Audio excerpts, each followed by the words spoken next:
Hey, my coding family. Sorry, I was just sneezing like crazy. How's everybody doing? Good to see you guys.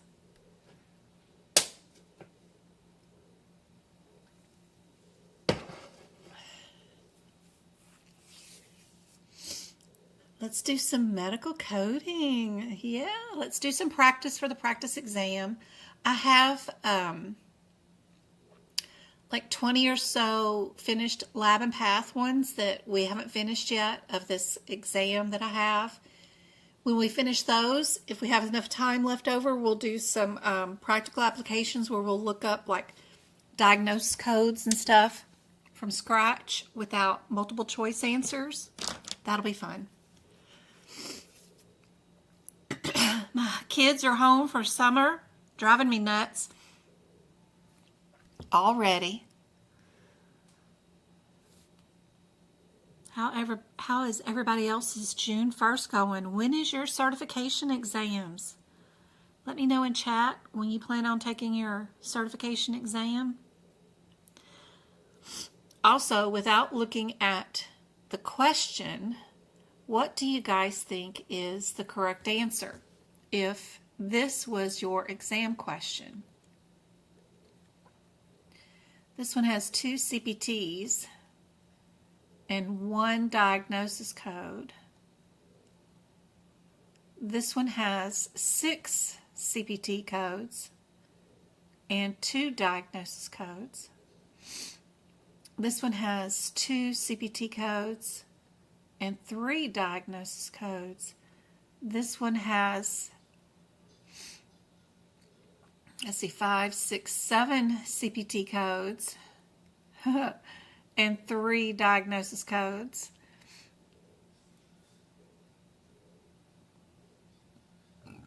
What would more likely be the answer? Do you see any similarities? Any coding irregularities? June 6th. Karen's coming up in the next 5 days. On the 11th, Melissa is taking hers on the 11th. I'm so happy to be here.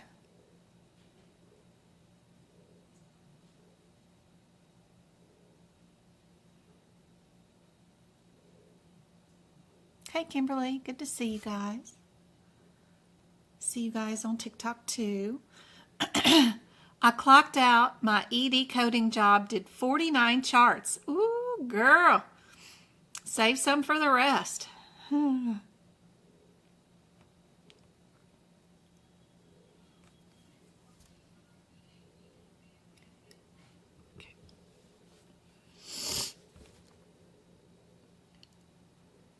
I see that C and D both have the same diagnosis codes as possible answers.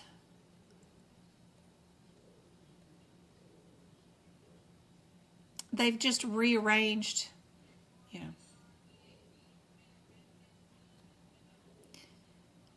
And then our CPTs for these two, it would be whether we times the 81 times 5 or not. Is that something that would happen? So what I would do is go see what's going on with that 87,181 before I look at the question.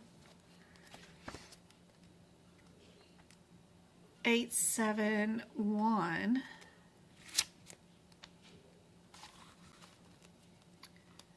81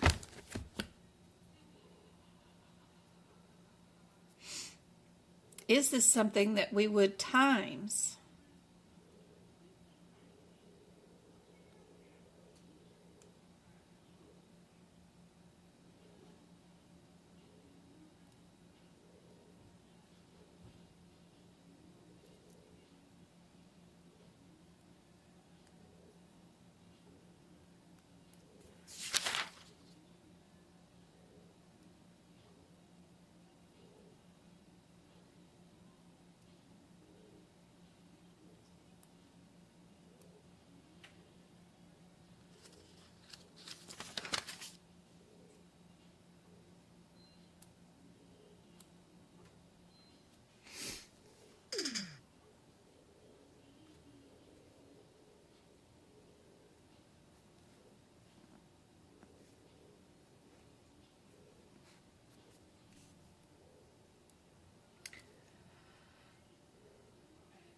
yeah, Brittany.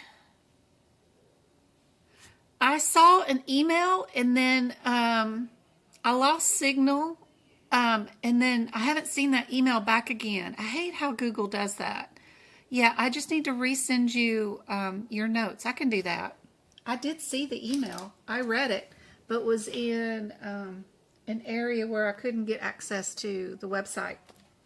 And then I went back to look for the email and now I couldn't find it and didn't remember who it was. So I'm so glad you're here. Can you resend me that email? And then I can resend that link to you. Yeah. If you ever lose your notes or whatever you purchased, I can always resend the links. That's easy to do. I just happened to have read it while I was on the road.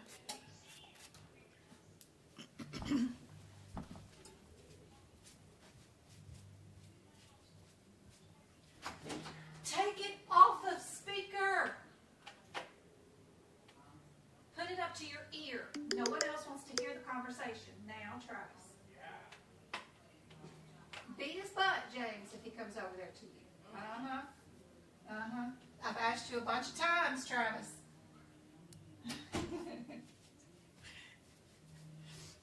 James agreed with me. I went, uh-huh. And Travis stood up. And I'm like, oh, you gonna go over there?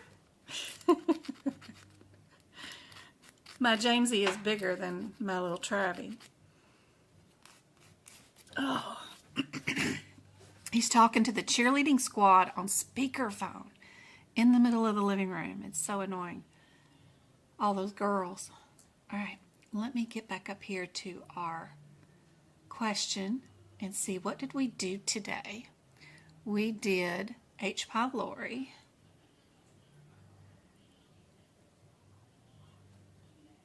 So a biopsy of the stomach was obtained. And they performed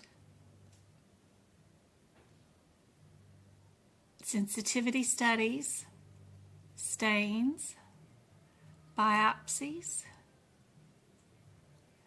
Apgar dilution studies, and 5 antibiotics were performed to see if it was sensitive to certain types of antibiotics. So when you look at this CPT code descriptor in your CPT book,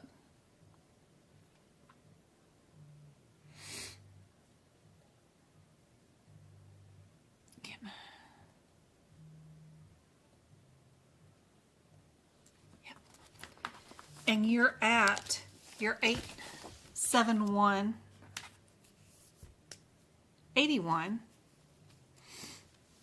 this description says per agent. What does that mean? That's just like the word each, right?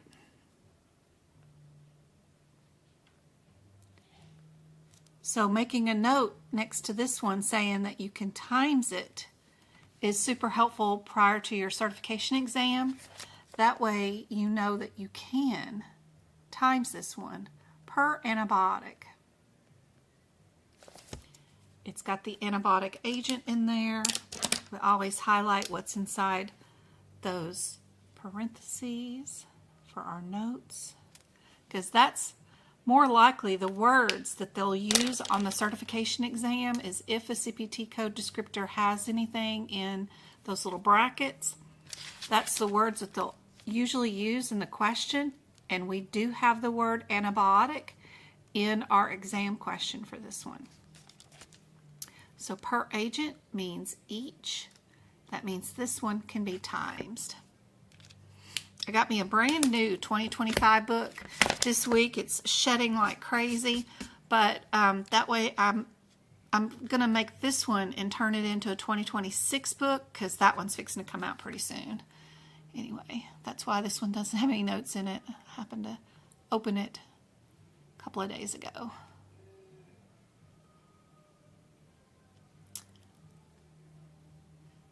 So now what do you guys think is the answer for this one?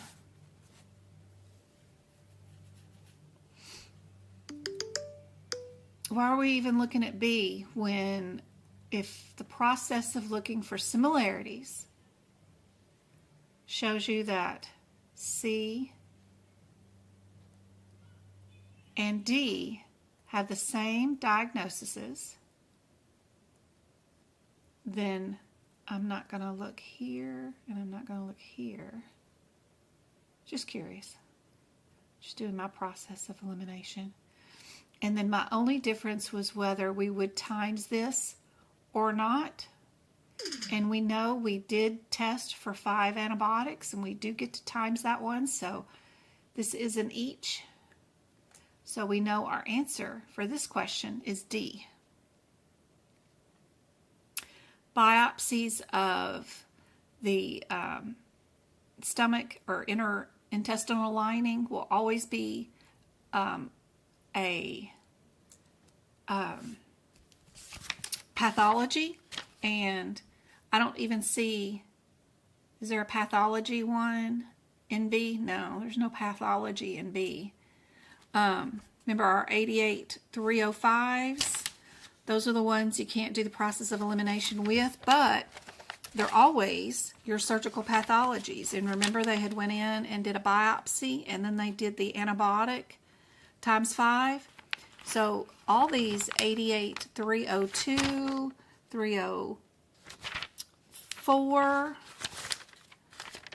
5, 7, and 9 are all of our surgical pathology. The 88300 is no microscope, but everything else from the 302 down does include the microscope. And H. pylori is most definitely always our 305 area.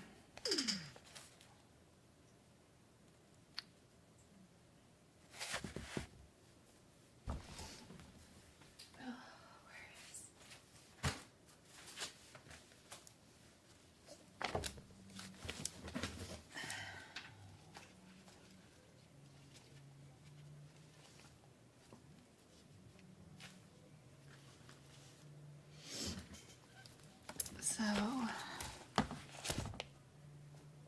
in my notes here for 88305, we've got higher probability of diseases is usually being tested here. And I got example H. pylori, debridement of ulcerated skin. Those are always in there.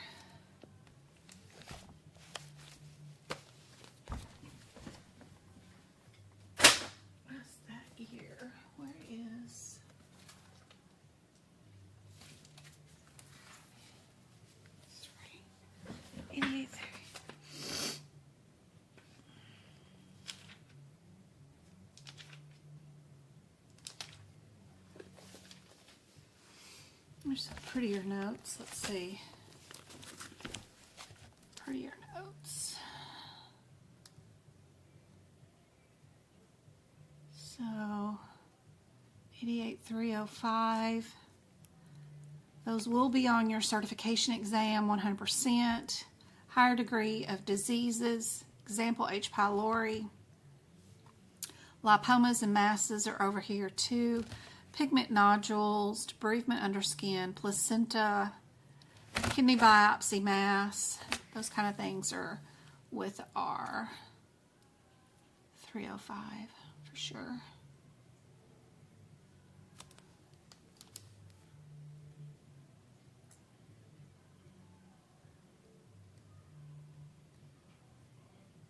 But don't forget to look for your similarities.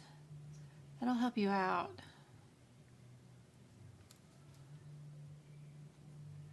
During the certification exam for sure. So what is our 87140? What is even that? I have no idea. But it's just curious. 87140. It's probably just a staining. That's just a culture for immuno stuff each. Anti-serum. Did we even do immunology? I don't think so.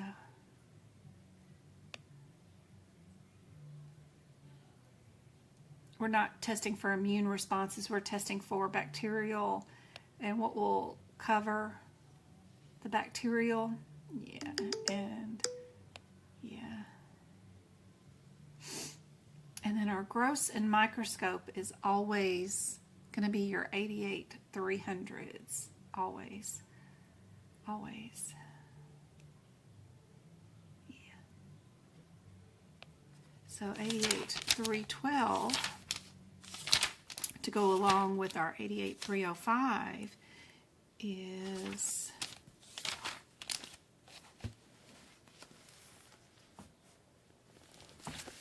that special stain for interpreting microorganisms. But it's still not immunology, but it's identifying the microorganism that caused the infection. Kind of like bacteria, microbes, any of that blue or fungal testing, that kind of stuff is all done with our 12.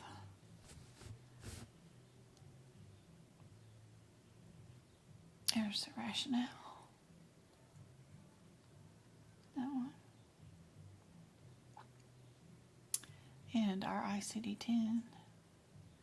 Okay, our next question. Get it a little smaller so it'll all fit into one.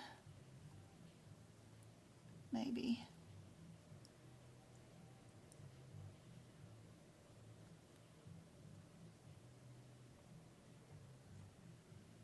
Okay, stop, Jennifer.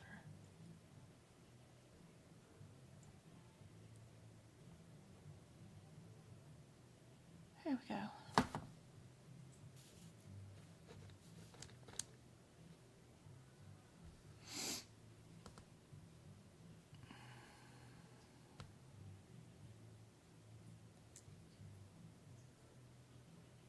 Hey Yasmin, good to see you. Hey Kenesha, good to see you. It's too cool, y'all. If y'all are looking at chat, it's kind of neat how people have crowns now. It's kind of interesting. What is that? YouTube chat is like crowning people. Number 1 is Renee. Number 2 is Cynthia. Number 3 is Denise. That is too cute. I don't know what's going on, but that's cute.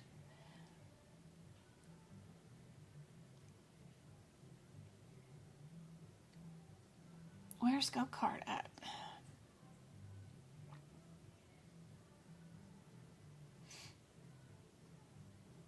All the practice questions on your website are from AAPC questions. Are they repeat questions? Any chance of getting those on the AAPC exam? Yes, they're all from AAPC, or I wrote them, or, you know. Now that I've got the franchise from AAPC, I can adjust the questions to mirror what is on AAPC for sure. A couple of them are from Pocket Prep because there was a couple that I really liked that were good and challenging or something like that. So they're the best of the best questions. I make them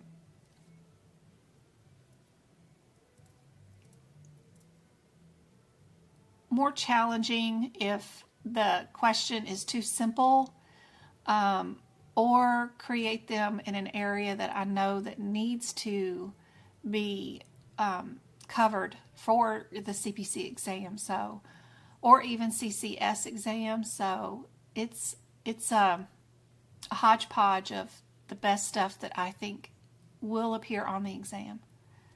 A lot of people say that my workshops also have a lot of exams questions that actually show up on their certification exams. So sometimes I get really, really close. I have no idea what is questions you'll get on your certification exam, but I do my best to try to cover all the areas and do questions that I think that are important that could help you out during the exam.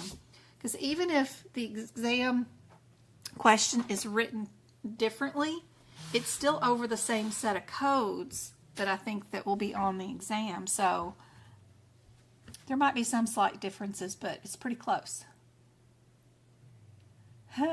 Cynthia said she just noticed it too. It was new. Yeah, it's kind of interesting. Like the live. Aw, thanks, Twinkle. And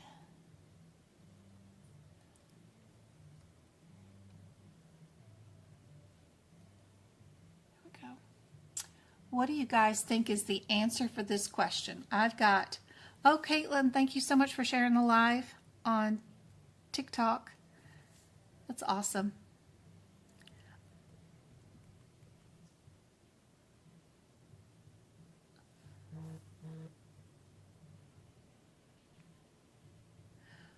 Send 5 gifters roses if they like my live within the next 5 minutes. What in the heck is that? Okay.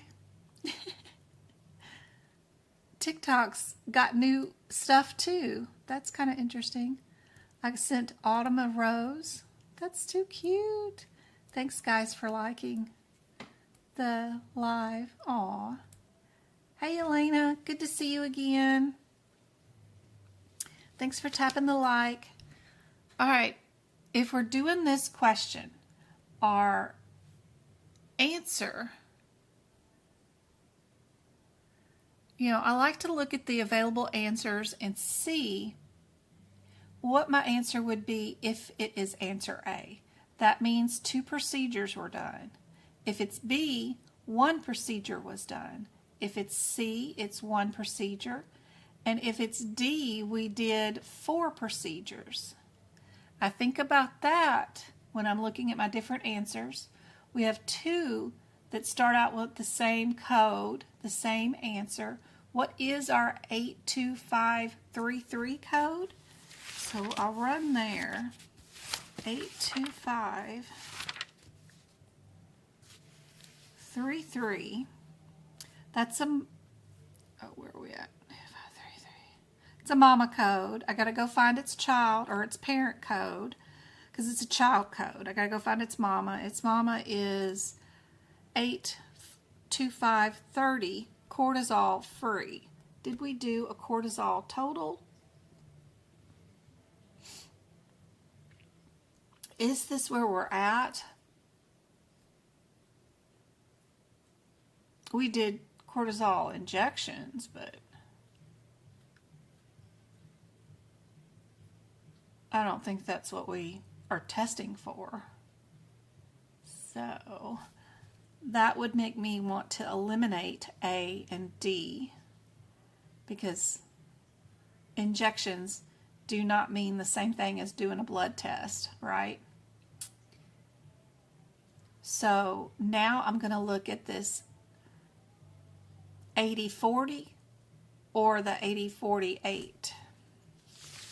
Probably the cheaper of the 2, which would be B because it's smaller number-wise, if I was just guessing. But 804, what? 804. 804.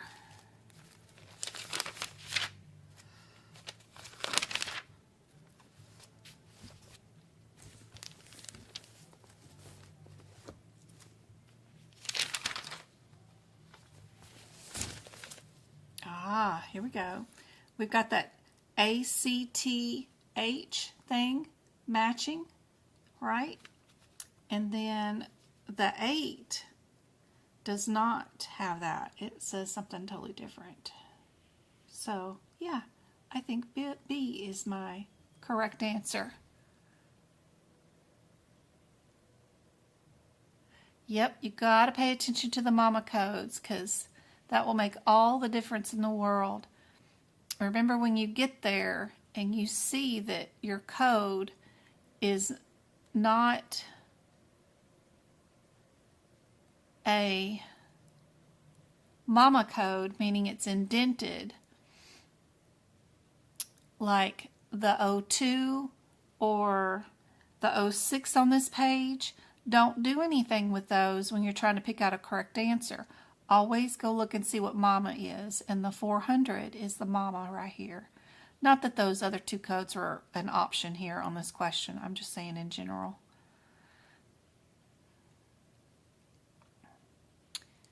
Don't try to pick the answer when you're only looking at the mama code or the child code. Good gracious.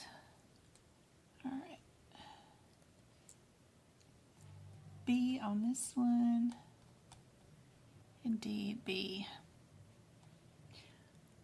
One of my favorite questions, because this one is very similar to one that is on the certification exam right now.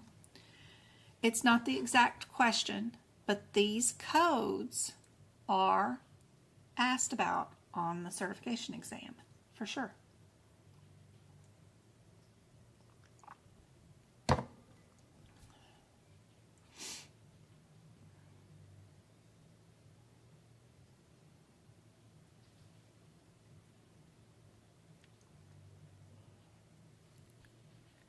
What do you guys think is the answer for this one?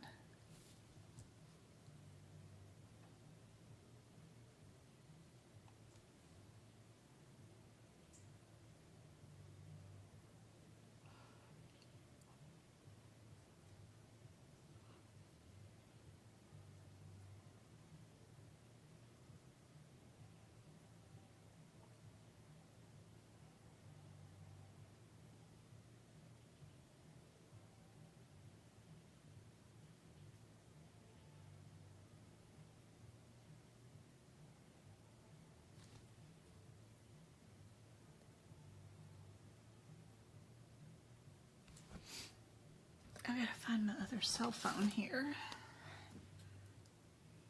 That's not gonna work, it's dead. Okay.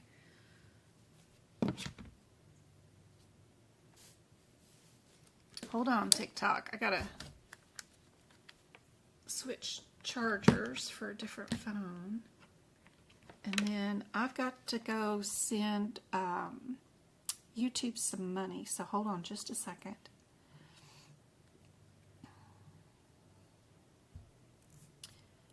They won't let me do live prizes directly from my YouTube stream anymore, which is crazy. I have to log on to a different device, join the live, and then do it there. Here, let me turn that down. And then I can do it, which is crazy. Membership gift in.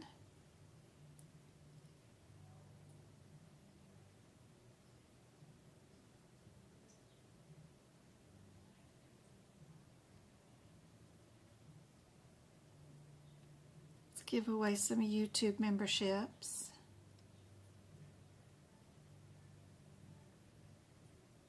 Oops.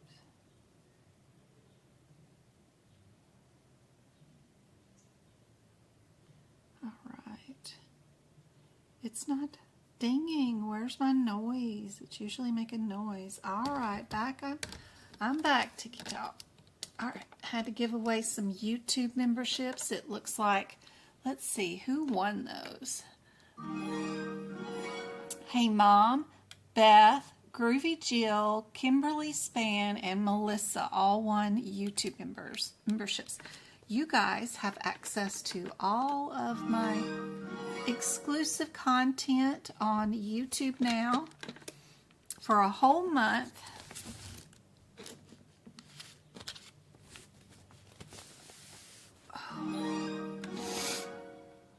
All the old workshops.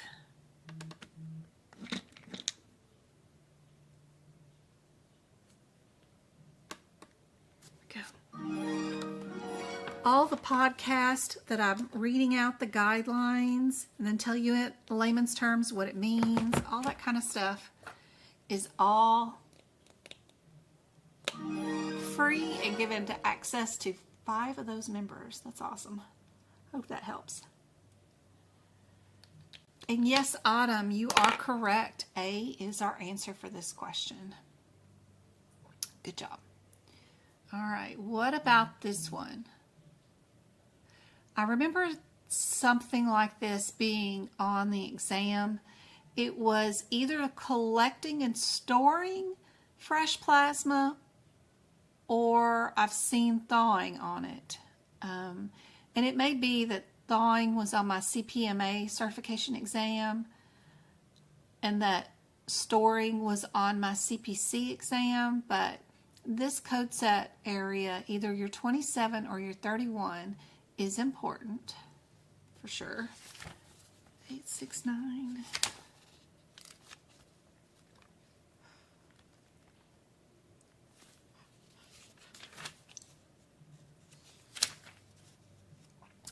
Eight, 6, 9, 27.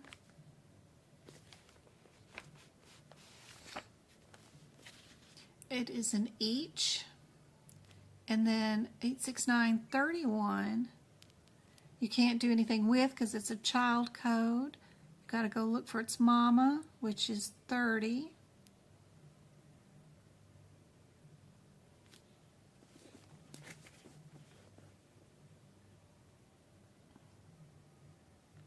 Our 27 is its own mama code, so you don't have to worry about it. But what's your difference?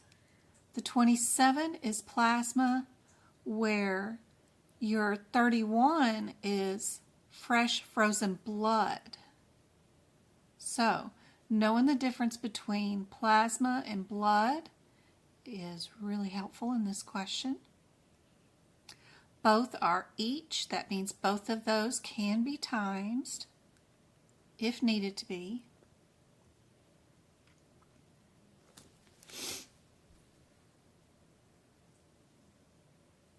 Indeed, B is our answer. Good job, guys.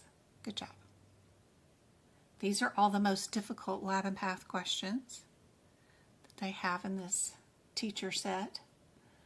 All right. Karen's now number 3. That's so cute. You got a little crayon. Can you add a prep test like what we have in the CPC exam 100 question set on your website? That would help a lot.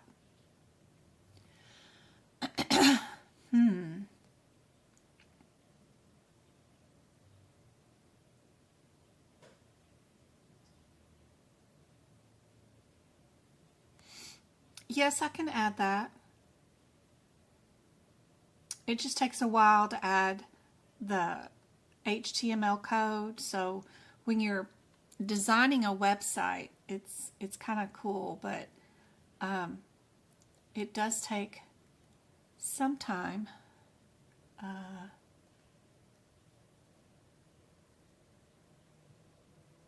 see.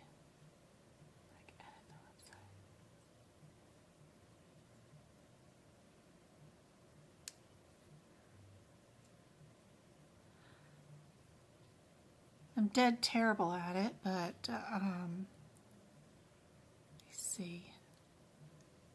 What does that go over? Here we go. So this is my website, and this is the editor that I have to go into anytime I want to edit any page or anything. So like if we go over to my practice exam question area, like for cardiovascular right here, and this is where I have all my cardiovascular practice exam questions, and where they all are housed. Each question is in this edit code thing. So right here, I have to add and write the HTML, like all those little lines with the practice exam questions. I have to add that and create that and then save it per question. Or sometimes I can get it to where I can write like 5 questions at a time, but that's per question. And then I post it and then I save it. And this is the website design. And then once I post it, I have to go over here to the cell phone version of my website and then edit the page again so that the cell phone version doesn't look all crazy too. So I had to go in here and then I'll adjust the question and make sure the format and all that stuff is put in the correct format that it looks right on cell phone version, and then hit save. So it's a slow, I'm not good at this, but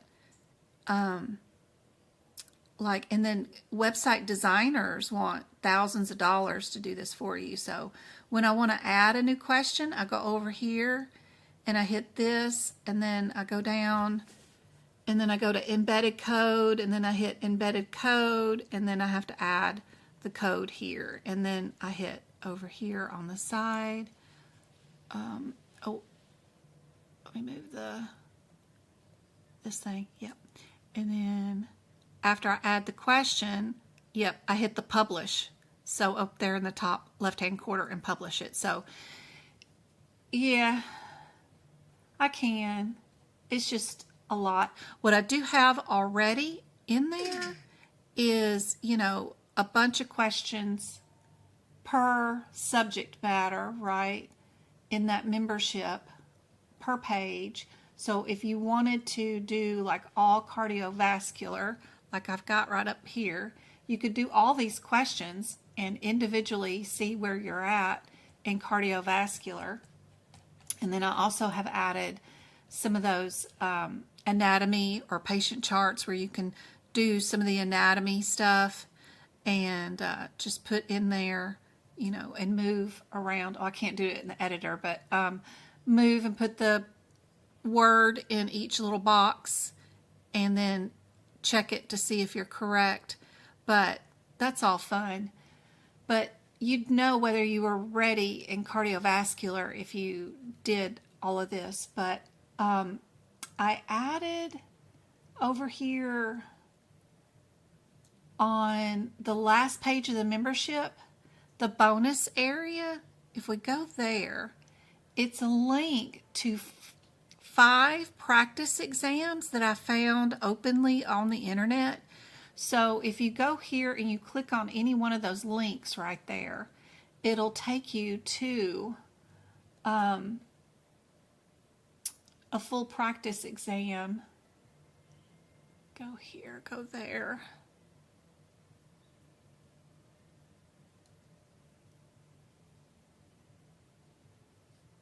At the last area, here we go, and you can go to that link, and right here it'll do 20 questions in an exam right there and check it all in one.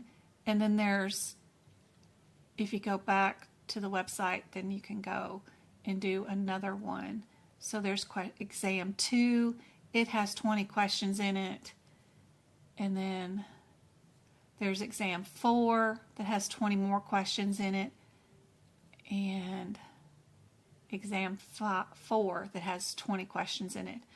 And those are full exams, well, you know, 20 questions each, so it's not, doesn't take too long. But those are just free that I found over the internet. You can go straight to their website, cpcpracticeexam.com, and you'll find the same thing there on their website. I just put the hyperlink here on my website for you guys. I started to add a few practice exam questions here to see if I could get all 100 in one area. But the code isn't right for this one, where it won't let you redo the exam question after you click it once. So I got to rewrite the code. Like, I don't want to know just incorrect. I want to redo that question until I get it right. But, you know, anyway, I've got the code a little wrong on that one. I'm not happy with it, so I got to adjust it. But anyway, I do have some of that. But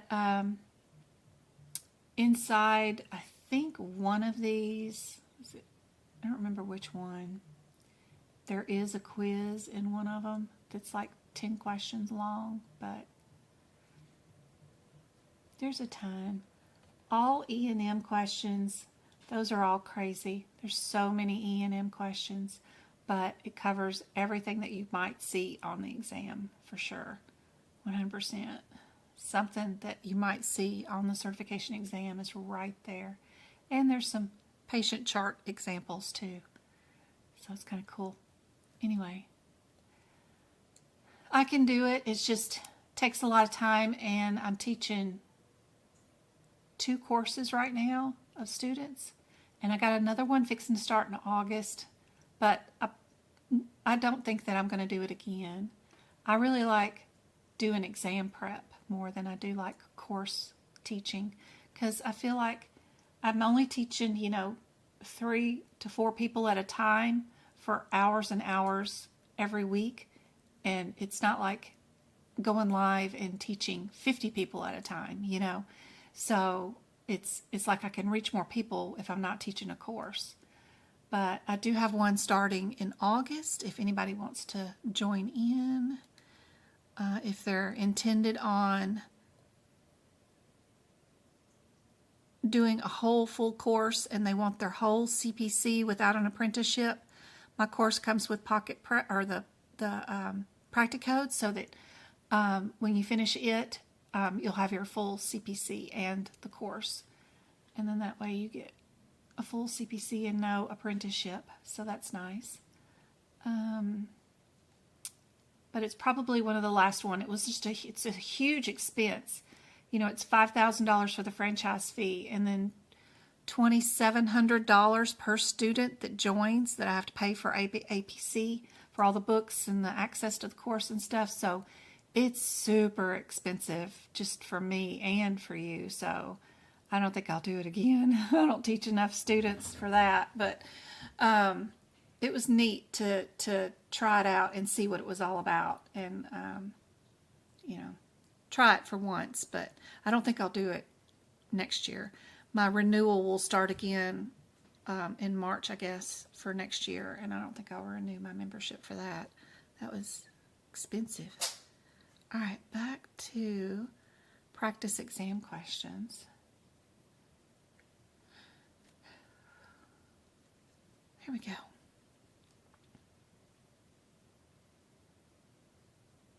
If we already have the books, is the course cheaper?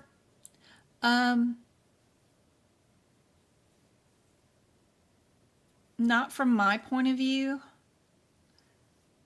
From your point of view, I could give you, because they just charge you like, here's your price, $2,700 per student that AAPC charges me. Whether you get books or whether you get memberships, whether you get anything, it's just one price. And then, so on my point of view, I could give you, if you don't need the books, that's like $200 technically off the course. But you could get 2 extra tutoring sessions with me free, you know, where it's just you and I, and we're doing mock exams together and getting you ready for your exam. Something like that. We can do a barter system of some sort, but it's still, I can't piece apart the course that way. I wish I could. That would be nice.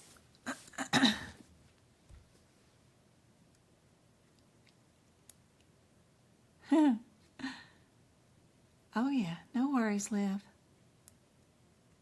Course is awesome. Twinkle's crazy. I'm dead terrible at teaching the course. Oh, God. It's so weird because, you know, why? Because everything's going to change when you get in the real life and you start coding for a medical group. They're going to have their own policies on how they build their own procedures, because nothing in the U.S. is universal, so they can code.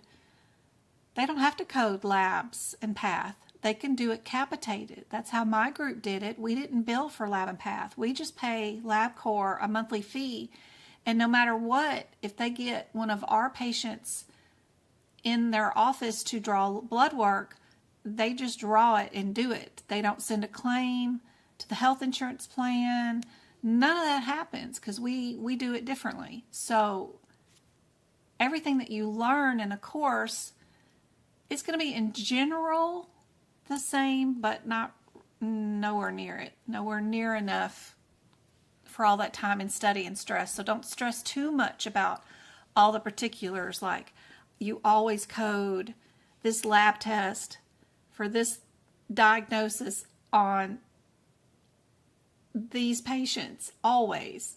It's not always that way. A lot of times you don't even send a claim. You just, it's weird. It's very interesting out there in the real world. So that's why I like to self-study for the certification exam, and then your real world learning in the real job, we'll do your course training for sure, because it's all going to change. If you change groups or if you move to the health insurance plan and start working for them, they'll have their own set of different policies and procedures on how they bill or code or collect data that will be totally different from what you learned in a course and all that stuff. So I don't want to give anybody false sense of security that they've done a course and they're going to know everything they need to know for the workforce. Well, that's not going to happen. You know, they're going to have to train you on the job force on how they want you to code for their standards. And they'll have policies and procedures in place, and they'll have to train you on how they want things coded. And they understand that, but I don't want you stressing too much about it. I took my exam and you got a 64. Oh, excellent. You're only, what is that? 6 questions? I don't even know. That's 6 questions away from passing. That's a fantastic score. You did better than I did the first time I took it.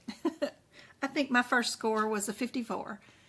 And I refused to learn medical coding during my exam attempts. I was like, I do not want to know how to do this. I refused to learn E&M, MOSs, and then I could not even find any of the lab and path codes and the medicine section because no one told me to fix the out-of-code sequences before my exam. So you did great. I bet if you just study just a little bit extra in like from integumentary, cardiovascular, nervous system, here in your lab and path area, and your E&M section, you'll do very well the next time. 65, only 5 questions away. That is awesome. You're very, very close. That's awesome. The best way to pass lab and path is 100%. Everybody makes 100% on lab and path when I show them this. So for every question that you're asked on your certification exam, always come to your header and notice this. If your available answers, 2 of them are here and then 2 of them are here, look at your header at the top of your page first before you look at your CPT code descriptors. Is my question about suppression testing or is it about panels? That will help you more than anything in lab and path. I wish every chapter was done this way in your CPT book, but it's not. But in lab and path, it is. If 2 of your answers are here in molecular pathology, or if 2 of them are in suppression testing, that will make a difference. Notice your headers in lab and path. Are you doing chemistry? Or are you doing immunology? What are you doing? It's up there in the top header of lab and path. I love the way this chapter is done. Love it, love it. For other chapters like the digestive system or the urinary system, those you just need to write your header on every page. So like if you're in urology, for example, every single procedure on this page is only dealing with the kidney. So if your repair or introduction or whatever your question is about is not about a kidney, if it's about a urethra or a bladder, you know you're not on this page. Everything on this page is all kidney. Everything on this page is all kidney. Kidney, kidney, first 5 pages, all procedures on kidney. Is that the body part that you are working on? And if it's not, if you're doing something on a bladder, then you need to move over here to the bladder pages. This is where the bladder procedures are back here. What if you're doing a repair on a urethra and a bladder? That's where these procedures are at. And that's where you need to be. Now you might go through the urethra to get to a bladder to repair it. That's not the same thing. But if you're actually doing like a stent in a urethra and you're doing a repair or a tumor removal in a bladder, this is where you need to be. These little header differences are essential. Know what body parts you're doing for that set of codes. If you're not working on a kidney, then you're not supposed to be up here. If you're only doing a repair on a ureter, then you're only on these pages. That is more helpful than anything. Check your headers first. I love how Lab and Path has it written in that section. But the other sections, you have to go manually in and write in what you're dealing with. That's helpful. That will make a big difference and help you get to passing for sure. All right, sorry. Colts, we're doing a sweat collection for, is it cystic fibrosis? What are we doing? Sweat collection. Is that pathology, chemistry, hematology, or an other procedure?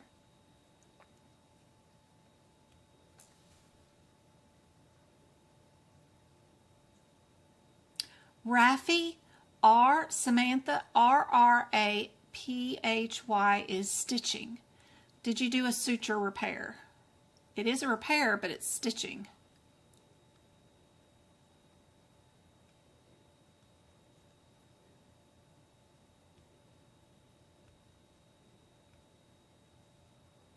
The cool thing about medical terminology and your CPC exam or any medical coding exam is that your ICD-10 book, if you get the aapc version of the ICD-10 book, any anatomy that you need to know is going to be in your book. So right before you diagnose codes for a particular section, so like your eye for hypertension and heart attacks and all that stuff, right before you code, you've got a complete anatomy section on the cardiovascular system, all of its branches, and then you've got the common diseases that go along with cardiovascular. Right before you diagnose code anything for your certification exam. I, of course, have added more notes to the actual ICD-10 area. But this is helpful. If you're getting asked a question about the cardiovascular system, your answer is going to be right here. Just knowing where to go to find the answers is super helpful. OB/GYN, we just finished that in our little course. And so anything that you need to know about the female genitalia or anything about delivering babies for anatomy questions on the certification exam, you can come straight to the anatomy section right there in your ICD-10 book, and you've got all the body organ systems developed, and then you've got the common diseases in that area, all in one location. So the anatomy part of your medical coding part of your exam is going to be there, but it's only 5 questions.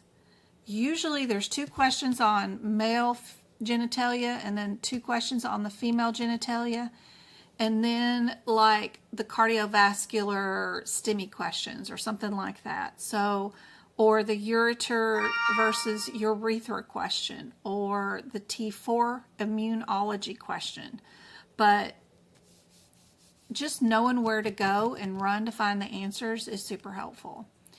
And as long as you've got your manuals to take with you during the exam, or knowing where to find them during your exam if you're using your school's exam books, is just helpful. Knowing your books, knowing what's inside them, knowing where things are at,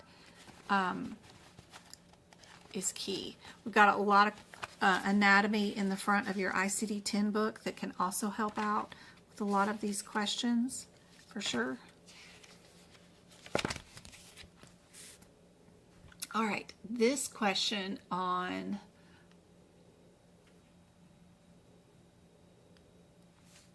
yes, Samantha, remember the beginning of your CPT book, IIXX, you got in the front of any of your CPT books has all of the surgical procedures suffixes listed with their definitions, all right there.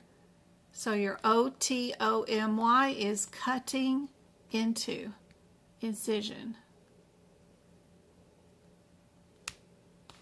OSTOMY means making a permanent new opening. Ectomy, ECTOMY, means surgical removal, excision. So they're all listed right there if you go to your XX page.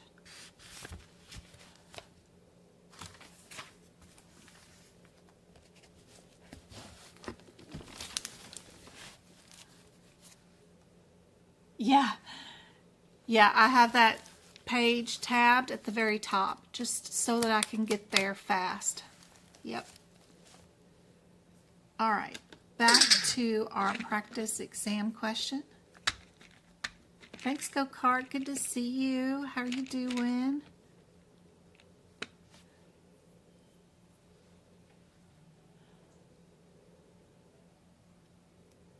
Kenesha's got the crown, number 2. D is correct. Good job. All right, what do you guys think is the answer to this one?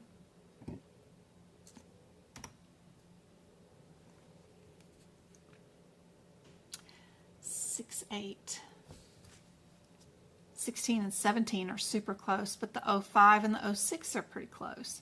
Now we've got 2 of them with 17 and 2 of them with 21.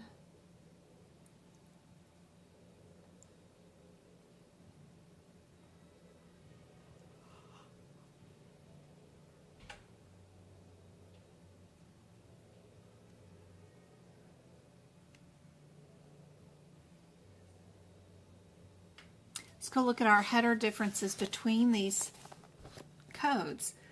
868 is where?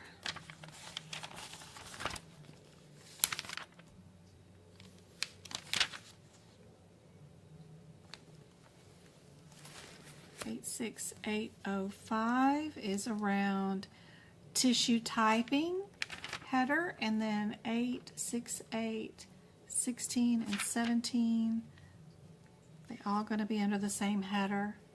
So our 05 is lymph, our 06, same thing, our 16 and 17 are children codes. You can't do anything with them. You got to go look at your mama. Your mama code is 86812, and 86812 has that HLA listed in it.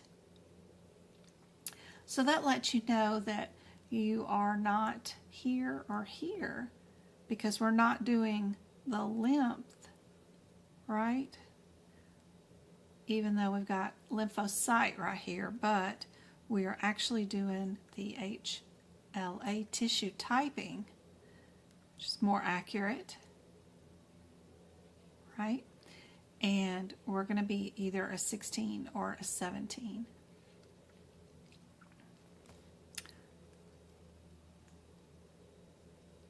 (16) does single, 17 does multiple. We did multiple, right?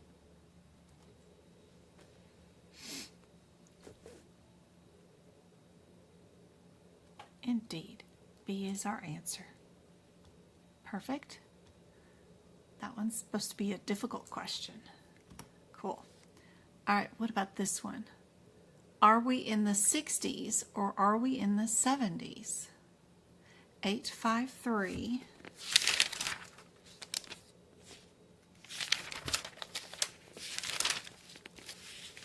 60s.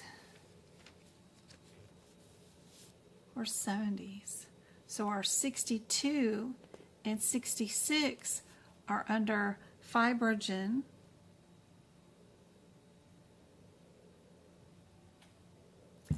and then our 79 and 78 are under fibrin, but it's not an O-gen, it's the D-timer versus the split products. So these are split and these are Ds.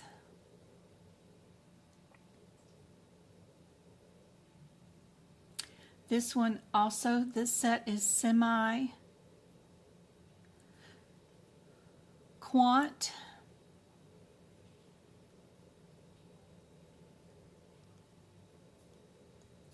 And this one is qualitative.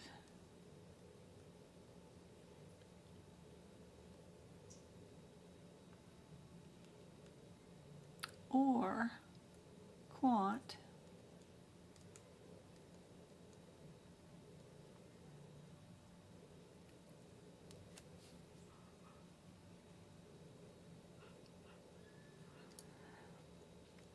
FDP, they love their acronyms. Both sets of codes are for FDP. That just means the fibrogen degeneration product. It does have it in the quotes for this set, but it doesn't in this one. Probably just an oversight, but it's the same thing.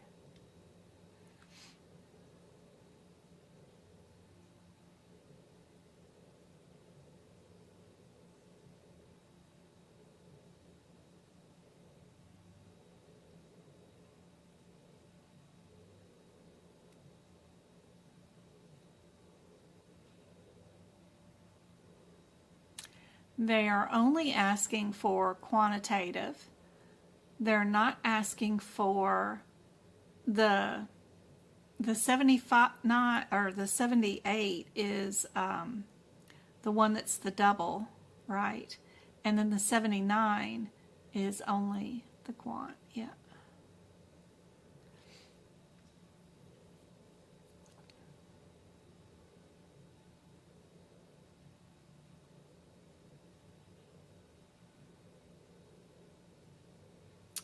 The 62 is semi.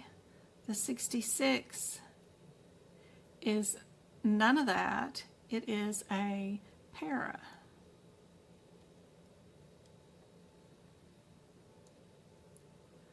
Semi-quant.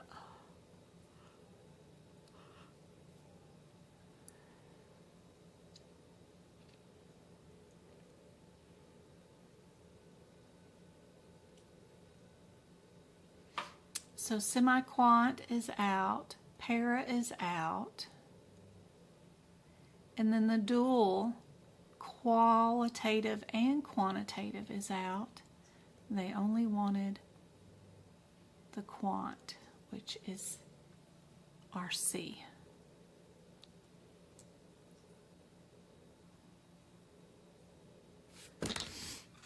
Oh, Courtney. Weren't you just asking? I don't know what happened to. Oh yeah, I forgot to do the. I forgot to do the little matchy of the puzzle piece, and TikTok shut off. Yeah, TikTok shut off because because I forgot to do the puzzle thing. I wasn't paying attention enough. All right. There we go.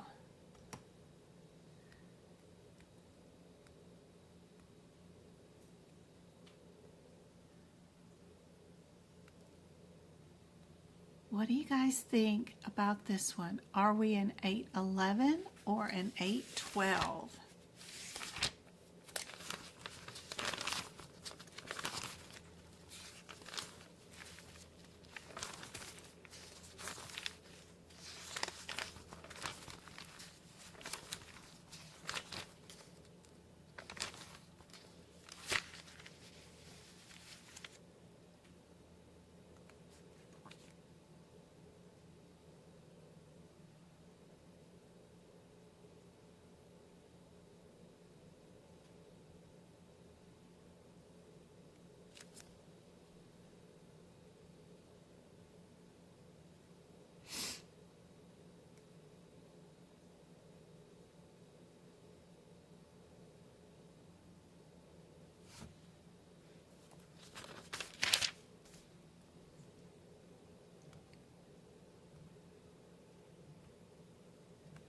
Eight, 11, 62, and 63.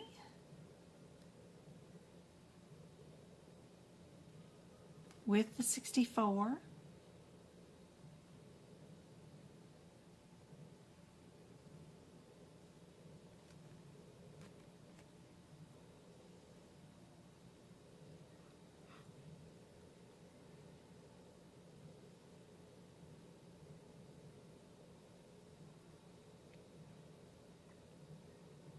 Thanks for liking the live. What do you guys think? Hey, Courtney, did I see that you just passed your certification exam?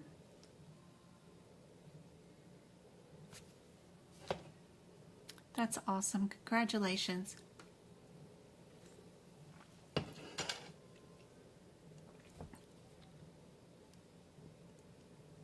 Full sequence analysis. Perfect. C is our answer for this one. Excellent. Here's our next one.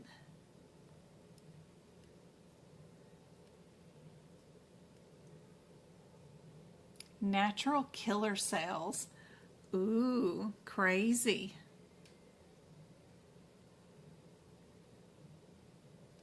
Three of our answers start off with the first three digits being the same as 863. So I would concentrate on those two. Two of them have a 5 in it. So I would go see what's going on between those two numbers first before I look at my question. 863, 57, and 59.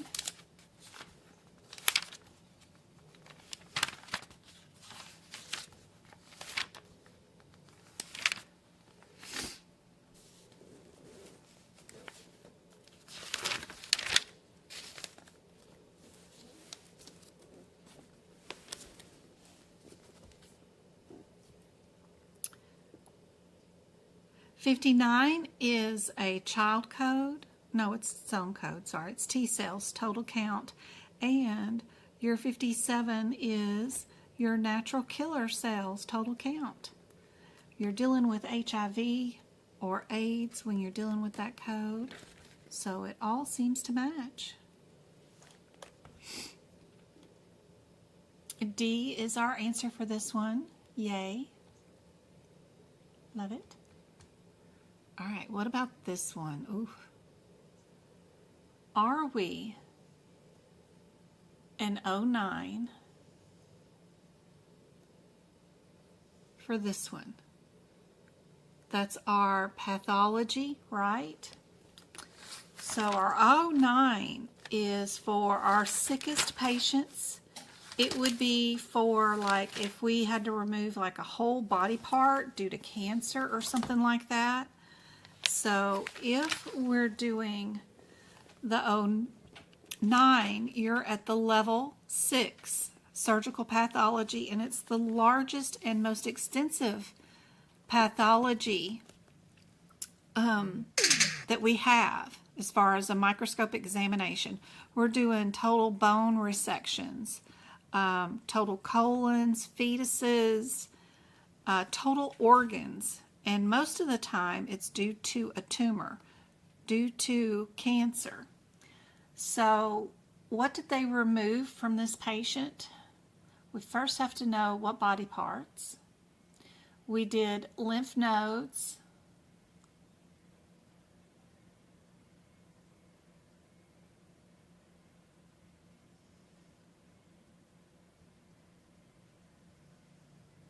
Is that it?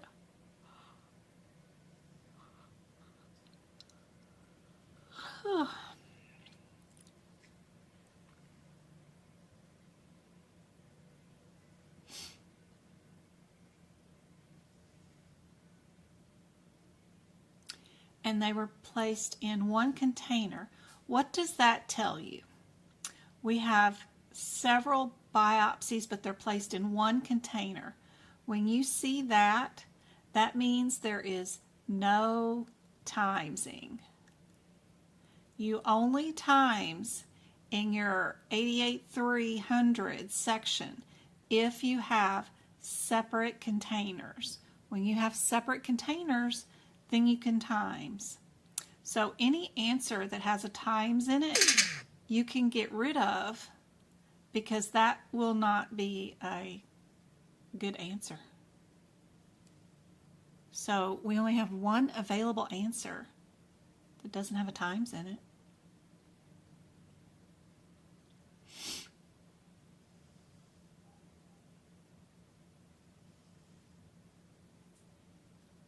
If each biopsy or tissue samples that they pulled off of people, if they document separate containers, then you can times. If everything's just tossed into one container, then they only get paid once to examine everything that's inside one container. So there would be no timesing. And then that makes this question super easy. Y'all got it?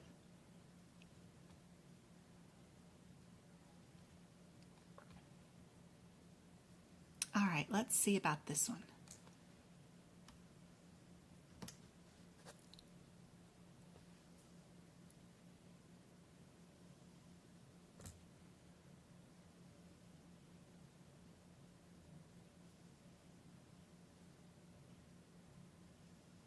We've got two of them in the 93 area and two of them in the 92 area.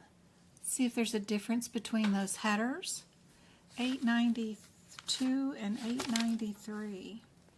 892, 57, and 64 have been on the exam before. I've got some of these codes pink highlighted, so this section is super important. Will probably more likely be on your exam. And then our 93s, 20 and 10.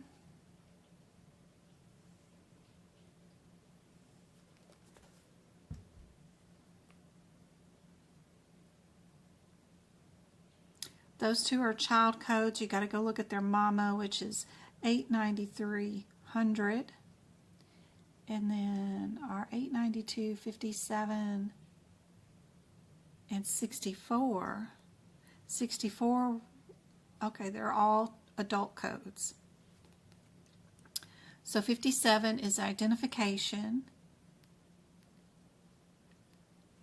from aspiration. 64 is from tissue samples. 300 is for our modality. Oh, what kind of testing are we doing? Right there.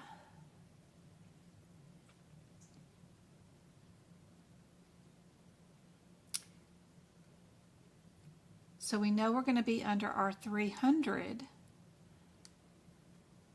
because of that word match right there. And then just your differences between your 10 and your 20 is whether we did just a modality and a count, or did we get to add volume and differential with it. And we did do volume and differential, So we will do the full extent of the test, which is our 20. Yep, indeed.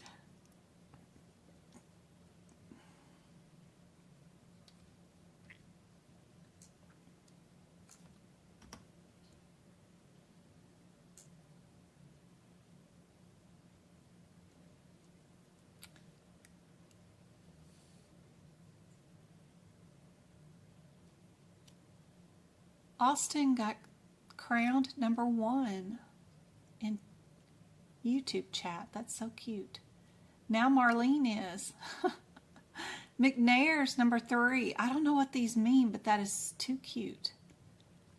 Good job to see you guys. All right.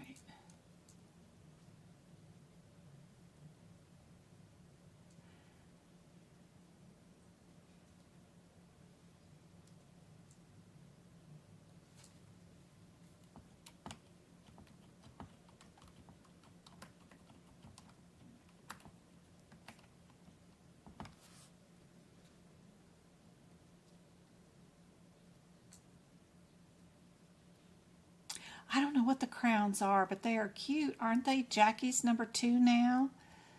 Marlene's #1. I think it's about participation. I don't know, sharing, liking the lives. I'm not sure. I'll have to read up on YouTube and see if they sent me an email about it. Hey, Joy, good to see you. I hope this is helpful to work on these practice questions. As soon as we finish these, I think I've got 50 of them, we'll do some looking up codes in our manuals without multiple choice answers and see how well you guys do on that. Okay.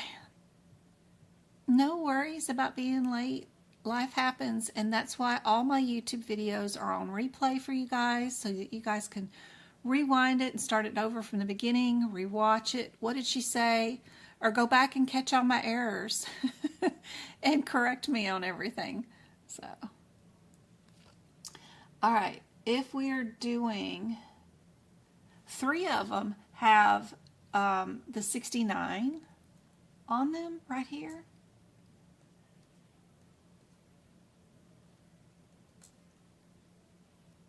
This over here. Whoops. No, I want to go that. Put that right there.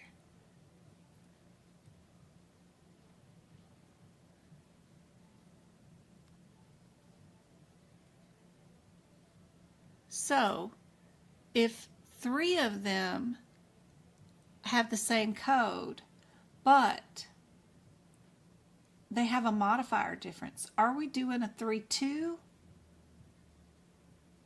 Do we do no modifier, or do we times this particular code? What is our 32 modifier? If I look at our little sidebar cheat sheet over here, 32 is mandated service. Is this a mandated service? Court-ordered paternity test? Indeed it is. So you know you have to have your 32 modifier. So I would probably pick B and move on to my next question and not bother looking it up. Because A, I would put out because it's not the same as these 869s that we have. Anyway, let's go look up 86910 and see if I'm in the right area. See if I'm right. 86910.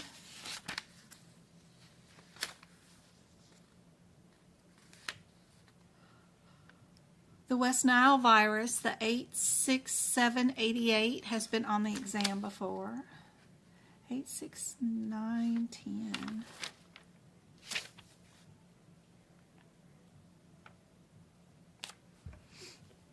That is our blood typing for paternity test per individual ABO, 8 RH and MN.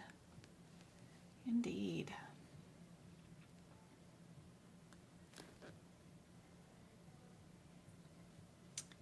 B is correct.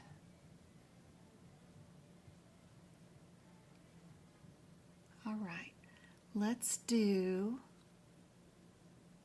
growth patterns and cultures. Is that definitive, qualitative, quantitative, or presumptive? Where would you find the answer? It's going to be around 600-ish somewhere. Look at your pages that have your definitions for definitive drug classes and your pages that have therapeutic drug essays, definitions. This area is where you need to be.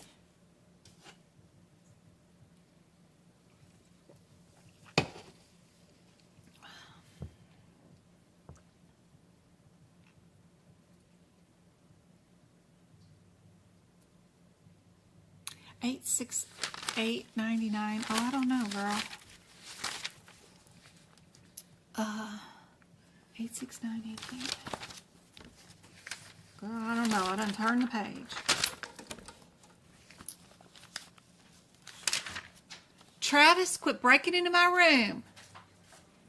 What are you doing? Quit breaking into my room. I'm telling everybody you done stuck a knife in my door and broke into my room.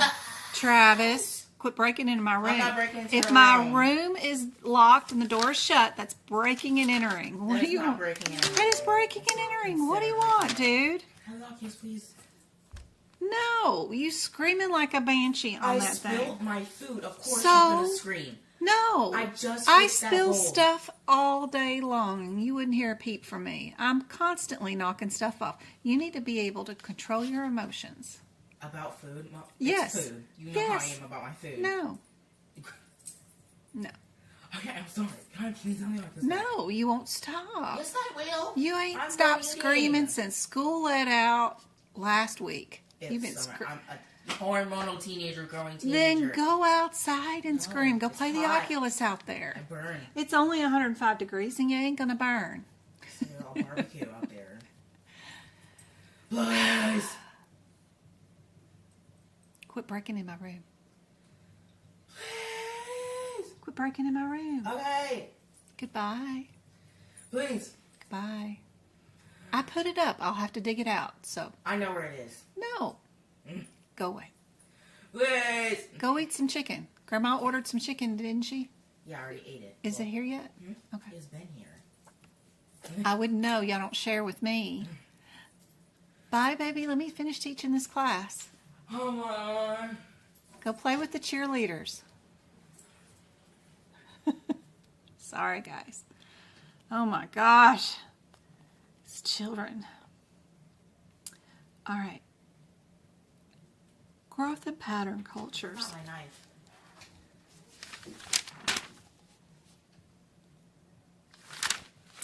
Another set of codes that are often on the certification exam is right here, the 87205, 87209, those four codes, 87205, 87206, 87207, and 87209. Be sure you know the differences of them. Knowing whether the source of the collection is from aspiration, whether you're going to be doing like something for tuberculosis or a stripling stain. These are tough, but those are cool codes. And sorry, I don't remember the one for the West Nile off the top of my head, wherever that was. I'm sure you can find it in the back of the book. Just look up West Nile in the alphabetical index and it'll point you right to the correct code. All right. Are definitive and or quantitative, presumptive, or qualitative? Which one gives you growth patterns and cultures?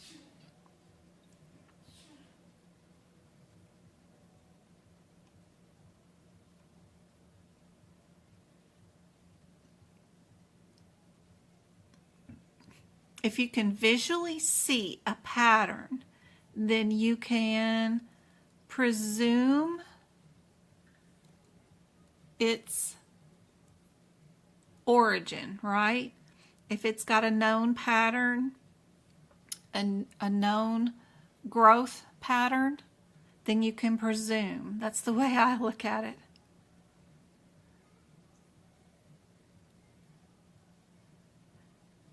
So, Samantha, I'm in a different book. I'm in the 2023 book. So, for my definitive drug classes, that definition was on 604. And the therapeutic was on 602, but they have both of them listed under the notes on page 602, but I'm in the wrong book for you guys. The codes don't change very often, so there's no real reason for me to redo my notes every year. So,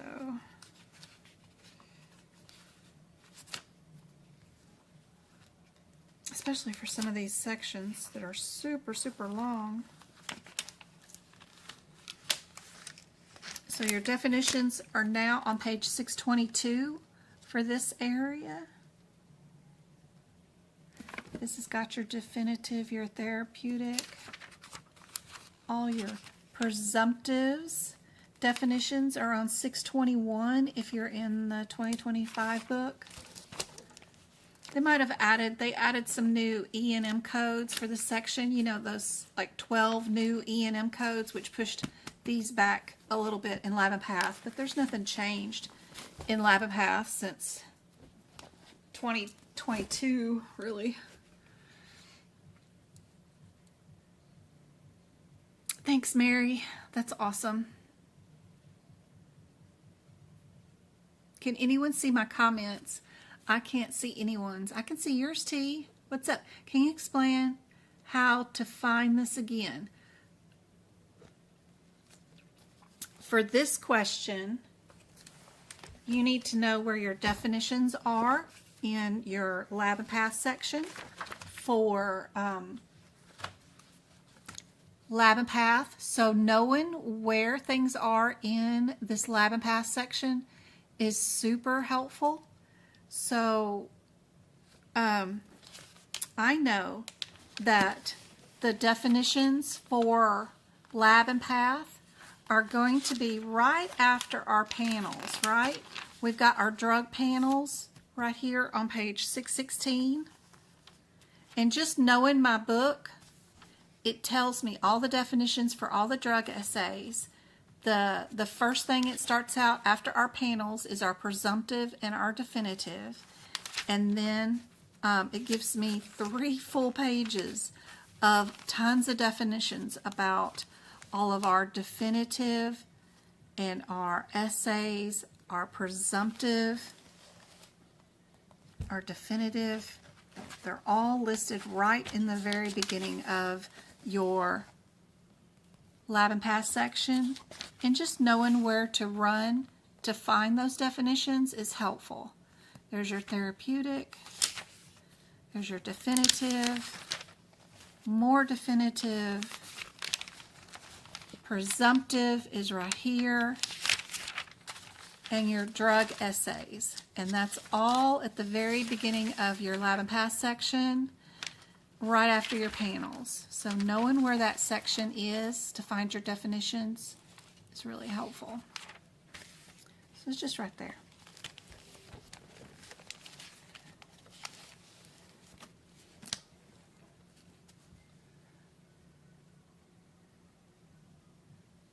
Oops, let me move this. And yes, D is your correct answer for that one.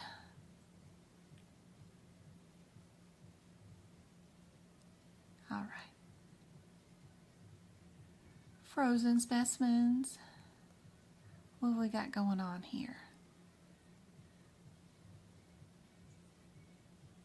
Yes, a lot better view on YouTube. Yeah, it's hard. This is just shining a cell phone to a computer screen to show you what I'm streaming on YouTube. But yes, I'm streaming on YouTube where you can see my camera view on my books also, and you can see chat all on one screen. But I wish I could stream TikTok and YouTube together on OBS. It would be great. All right. We've got biopsies. Where are biopsies done at, right? Anybody know? We're always in our 88, 300, 302, 304, 305, 307, those kind of areas. And unless they ask for no microscope, we'll be in those areas. So we have to go to our 88, 300 area, and we have to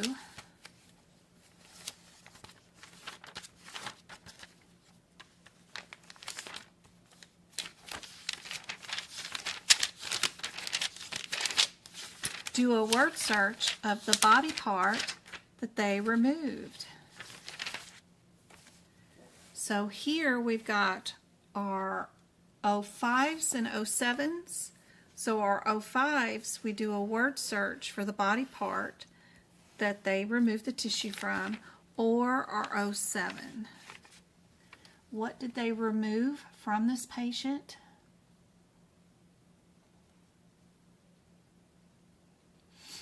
Was a breast biopsy.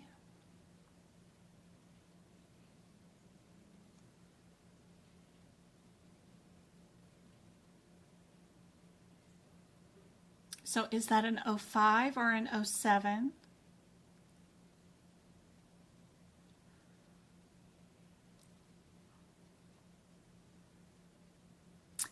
Under 07, we have breast excision lesion requiring microscopic evaluation and surgical margins, or a breast mastectomy, which is partial or simple. Under 05, we have breast biopsy, not requiring a microscope, or breast reduction. So, how did they do this?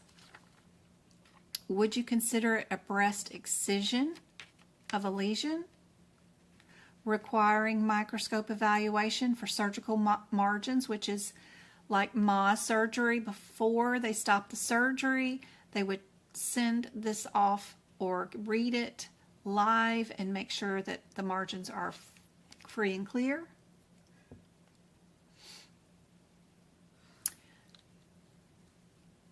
But since the section revealed no malignancy, there would be no margins, because margins means there is cancer or abnormal cells that need to make sure that that field is clear of those, because if you leave one cell, you might have it spread.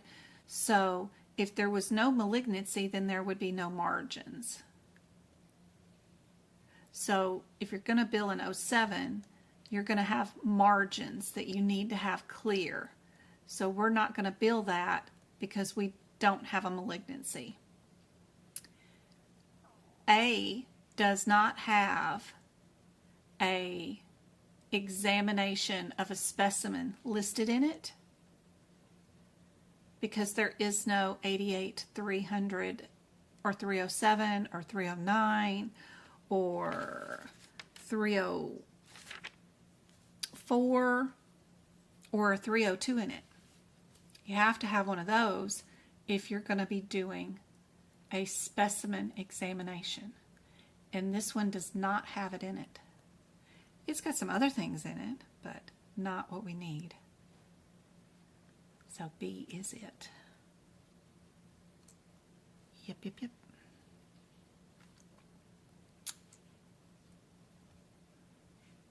And you can put down next to 05, the 305 in your book right here, no margins, right? Breast reduction, breast biopsies, you can add a little note, no margins needed.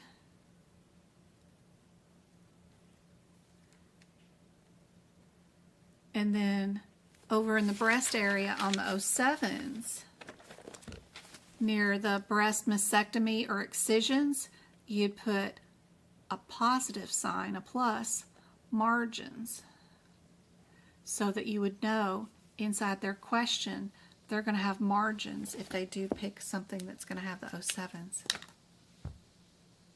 All right.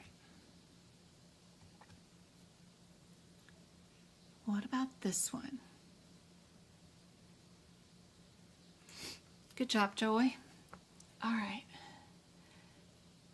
We've got two of them that are in the 872 area as far as the first set of codes go. So I would focus on those first. See if we're in that area.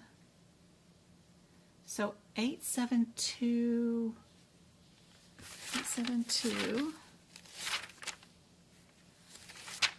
07. Ooh, those codes are on the exam. I already told you guys. The 87207 and the 09. What header are we under? We're under a smear, primary source for gram, bacteria, and fungal.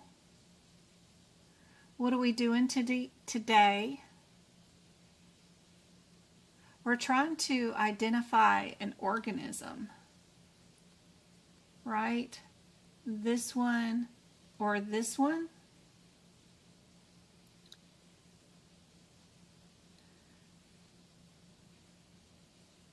But if you look at these two, their mama code, which is the 87205, mama is for gram stains for bacteria, fungal, or cell types. Are we doing bacteria, fungal, or cell types? Fluorescent, bacteria, parasites maybe. These ova might be parasites, but I don't think this is the right area. What is our 87177? What does that one do? There we go. That's more of a direct. Yep. And it has the ova and parasites in there. Actually says that word. Good. And then the 045.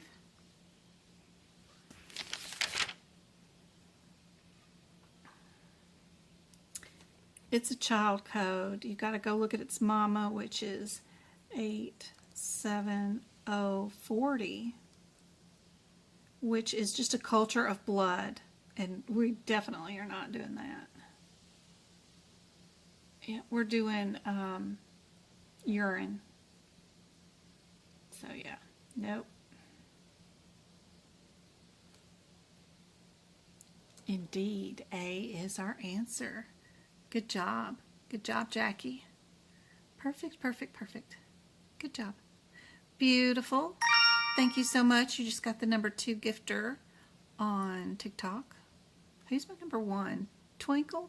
Of course it's Twinkle. Thanks so much. All right. What about DNA analysis? They're all in the 88.1 area, so we just have to run there.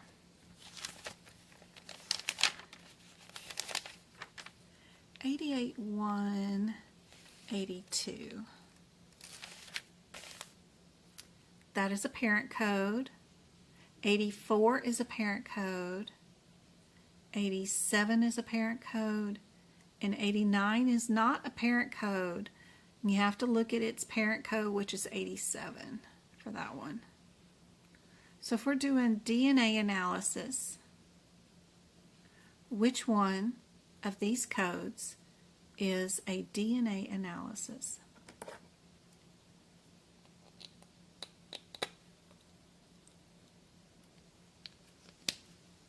Y'all all see it in your descriptors? Yeah, it is A. Perfect. All right.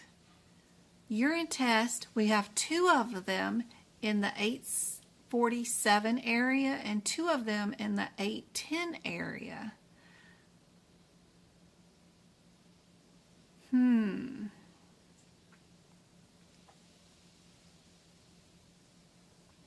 I know that the urinalyses in the 8-10 area are like for regular UA stuff, but this looks weird. Color comparison test, something I've not heard of before. So I'm going to guess it's probably A or B, even though I've got two codes over here that match up the same answer.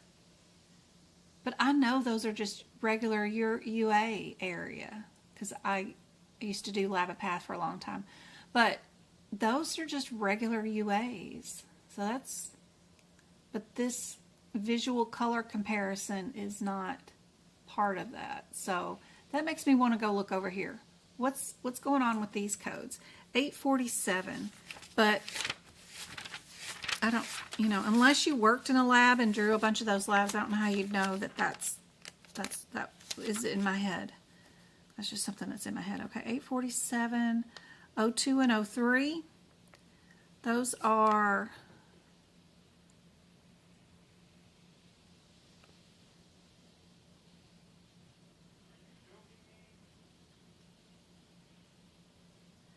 your quantitative and qualitative test.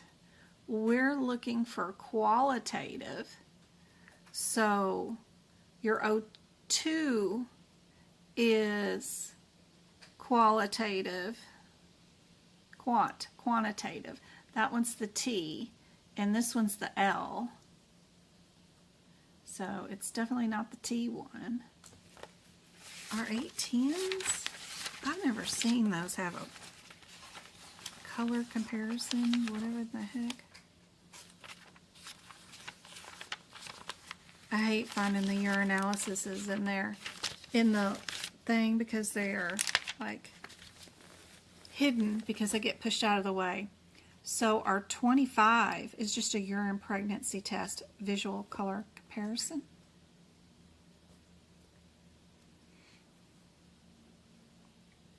Must be our same two codes in the same answer. Must be. We just pick our one by itself. Definitely not going to do two. Huh, I never noticed that it was a color comparison. Definitely didn't do the 847s. Those are just our hormone levels. And that's not what we're doing. We don't need a level. We need a color comparison. I'd have definitely got this one wrong, but it's C. If you go to the 810, 25, it's just your visual color comparison methods.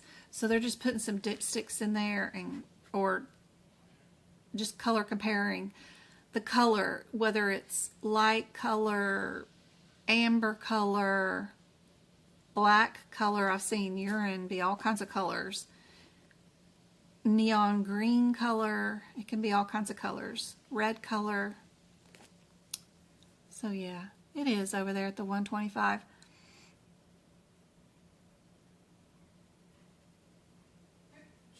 They're just dropping the urine in a urine pregnancy test and then looking for the visual color changes. That's all.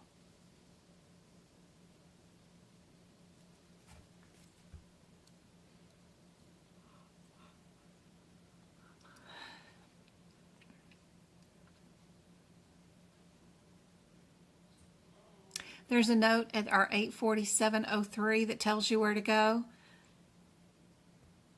Great, Tarantino. She passed recently too. That's awesome. It's good to see you. All right, we got just a few more. These are all panels because our second and third digits are 00. So we know we can run to the very front of our lab and path section, and those codes are right here.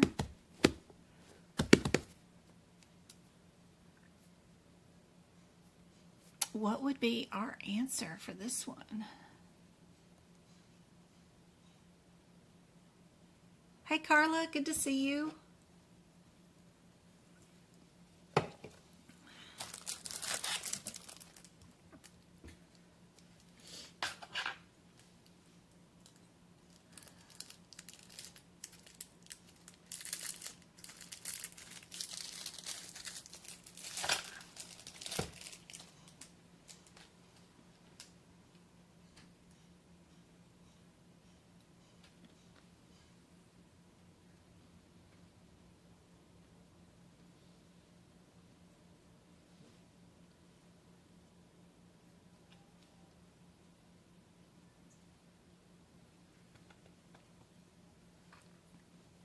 Hey Lexi, good to see you.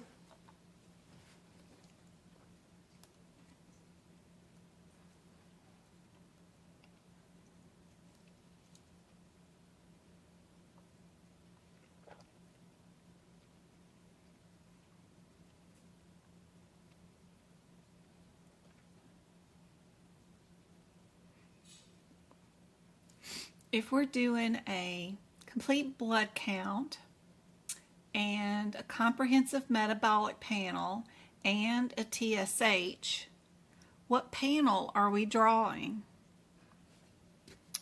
If we look at the general health one, which is our 50 right here, it includes the comprehensive metabolic panel, a complete blood count, and our thyroid, TSH, all in one. So answer A is correct. Good job, good job. Yes, yes, yes. All right, what about this one? We're all in the 93s area.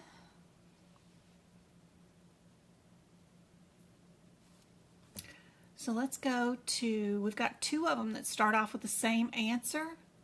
That's A and C. Our only difference is the 29 or the 20. So let's go look at the differences between those codes. 893, 20 and 29.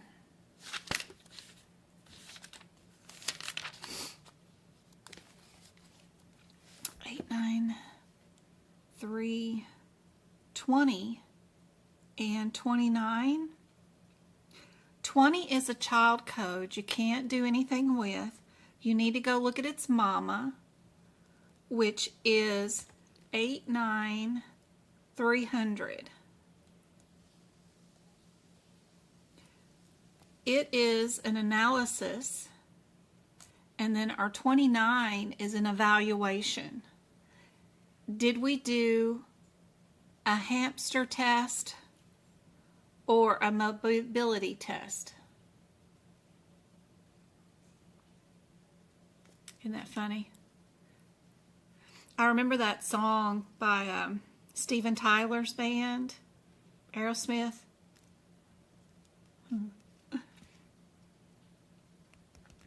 The hamster already died, or the rabbit already died, whatever. They make reference to that.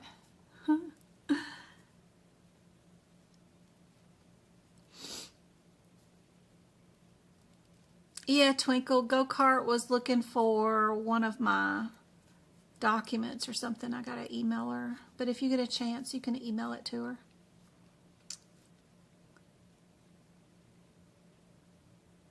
It's just the one-pager thing. But that is in general. Usually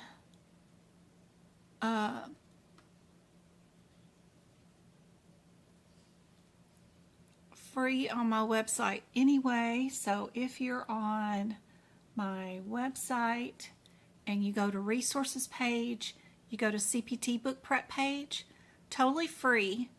It's got everything on there, what you're supposed to do as far as making your notes, underlining, what to highlight in the code descriptions, fix your out-of-code sequences, how do I make my anatomy notes, and then how do I make my ICD-10 notes. There's also a free page right here underneath the resources that says book prep videos, and I've got the digestive system listed right there for you guys, totally free, that you can watch me go code by code and do the digestive system.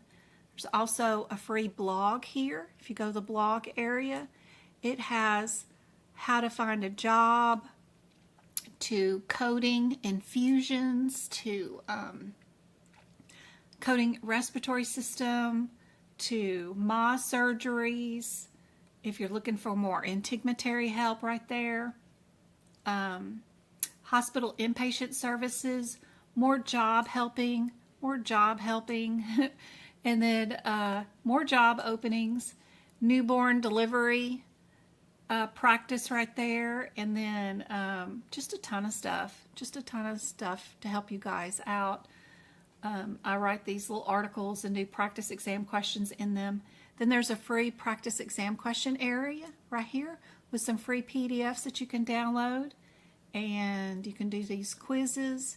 Just click on what you think the answer is, and it'll automatically show you what the real answer is after you click on it. And that kind of stuff is all free here. There's some free PDFs that you can do. There's that free quiz. It's a trivia quiz right there that you can do. Some more flashcards you can do. Those you can download right there, those flashcards. But that is all free if you guys want to know how to make up your own notes, just like I do. All right, back to this one.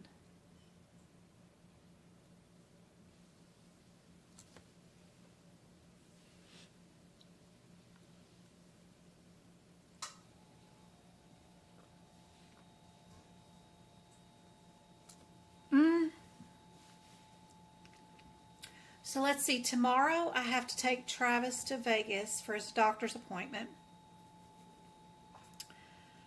And then he has cheer practice afterwards from 4 to 6. So tomorrow's a huge wash. Wednesday, I teach 2 classes, so I can't do anything Tuesday. Travis also has to be picked up from cheer practice, and I don't have anybody to do that day, so I gotta see if my mom will go get him. Thursday and Friday and Saturday are open-ish, but I need to make a workshop. I didn't even do one in May, so I need to buckle down and write 100 questions for a workshop so that we can do it maybe next weekend. So I already have a link up for Friday to go live on Friday with you guys again with some more practice questions and stuff. So I'm probably just going to leave it for that day, because Sunday I teach 2 classes, but I still need to prep for a workshop, and y'all need one to do a mock exam to see if y'all are ready for the certification exam. But I need to, the reason I've been hesitating is because I want to be able to give away some CEUs. You know, I paid $5,000 for this franchise, and I haven't given away any CEUs yet because I got to do something. I got to fill out this paperwork, and it is highfalutin words, and I don't understand what in the heck they're talking about. And if what I do would qualify for free CEUs for everybody, if anybody wanted to attend it. So I don't know. I gotta get on the aapc site and try to figure it out. They don't give you any training. They just tell you here. And so I don't know what to do, but I want to apply to be able to give away some CEUs. So I got to figure that out too. But that's all that's on my plate list right now. And I have a CRC study guide and practice questions for an instant download document that I'm trying to prep and get ready for too. I already have the CRC membership with the practice questions up, but a lot of people want like a study guide or practice questions that they can print and use as paper not as an interactive thing. Although I think the electronic interactive thing is better at preparing you for your certification exam, but whatever. I'm working on it. I've almost got it ready to publish, but I just got to finish editing it and putting it all together into one document where there's practice questions and the study guide together in one download, so it's not two separate things. So that's what I've got on my plate this week. So Friday, I already have the link up for 2 more hours of free lessons, and then that's what I've got going on. Has anybody ever filled out any paperwork for AAPC to submit for issuing CEUs to people? If anybody has experience with that, I'd love. I haven't even opened it up to even know what it is. It just looks highfalutin. But anyway, I'm sure if I just open it up and do it, I would figure it out. It's just, I always hesitate. All right. This question. Did you guys figure it out that this is the hamster test? We just look for the word that says hamster. And that is our C. So, yes, long story short, I've got Friday up. Friday up as our next lesson for sure.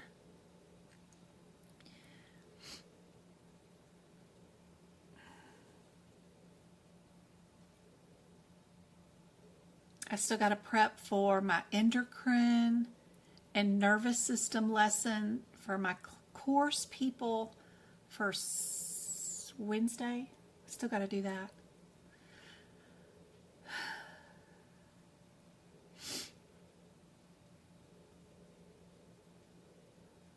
Miss Esther, what has she got going on? Remember, if we're going to times 2 anything in this area, what are we going to see? We're going to see 2 different specimen containers. So do we have separate containers? 2 separate specimens were sent to the thingy. Does that mean they were in separate containers? I think so. They say separate. So that means our answer can be timesed. So we know our answer is going to have to be probably A or C, right? Unless our specimens are of 2 different body organ systems. Let me make sure. What of our systems? One of them is hepatic, and the other one is gallbladder and a duodenum. So we got to check our O4 and our O5 and make sure that they're under the same category. If they're under 2 separate categories, then we wouldn't times them, but yeah, that could be tricky. Let's go check. 88. Go check before I assume everything. Where is our gallbladder? I know I have that written in my notes. Is that under O4 or under O5? What have I told you guys? Gallbladder cholecystectomy is always under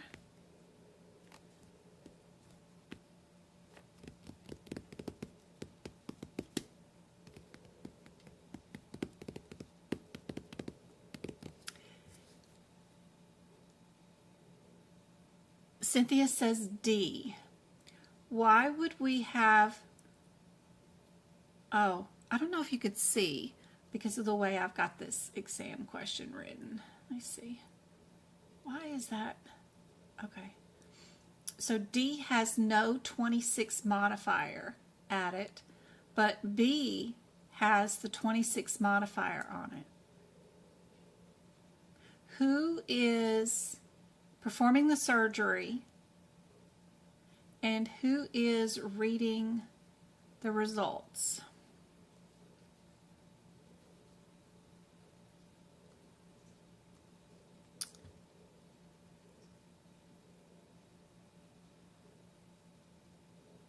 sent to pathology, working at the hospital, self-employed.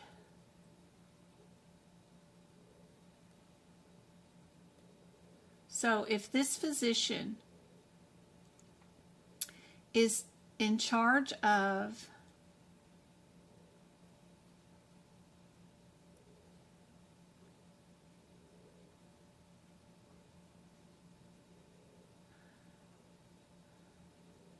we've got a surgeon who is doing the surgery to remove the tissue. Then we've got a technical component, who is taking those body parts that they cut out of this patient and putting them on microscope slides. And then we have a pathologist who did not prepare their own slides, who did not do the surgery, but all they're doing is looking at the slides and deciding what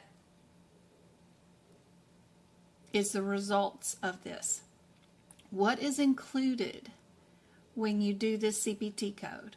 When you do this CPT code all by itself, it includes your surgical pathology, gross, and microscope evaluation. If we look at our definition on the previous page for a surgical pathology, it will say that your 88300 through 88309 includes the accession, examination, and the reporting.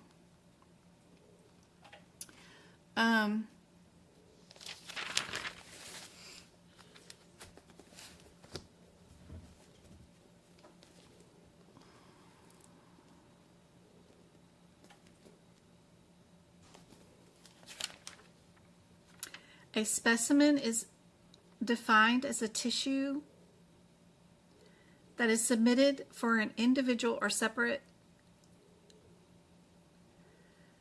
attention requiring individual examination and pathological diagnosis. 2 or more specimens from the same patient can be and are each, if they are appropriately whatever, into 2 separate containers. Okay, and then the service code for 88300 is used for any specimen that an opinion of an examination pathologist can accurately diagnose. Service code 88302 uses a gross and microscope evaluation. If that body part has already been cut up and examined by a tech and put on a microscope slide, can this pathologist now do a gross examination of them also, by the way, of the specimen? Or did they just get the slides to give an opinion?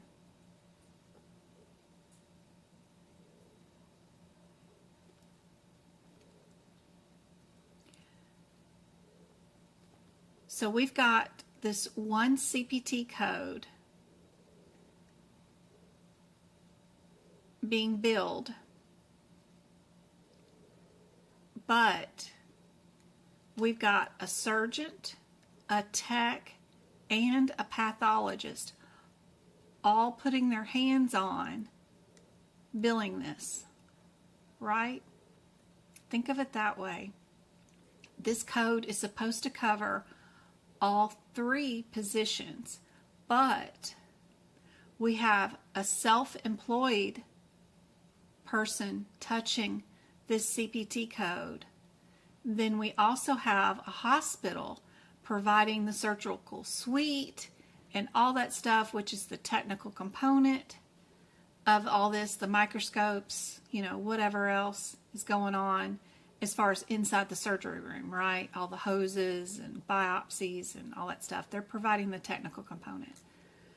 And then we've got the surgeon who has his own hat to wear as far as removing the gallbladder and doing the biopsies of this duodenum, that is providing part of the service too also. So when you are splitting up a CPT code, where it's supposed to be paying for everything all at once, but you have self-employed physicians getting involved, or hospitals that are providing services that don't employ certain physicians, and then you've got a surgeon doing part of it too.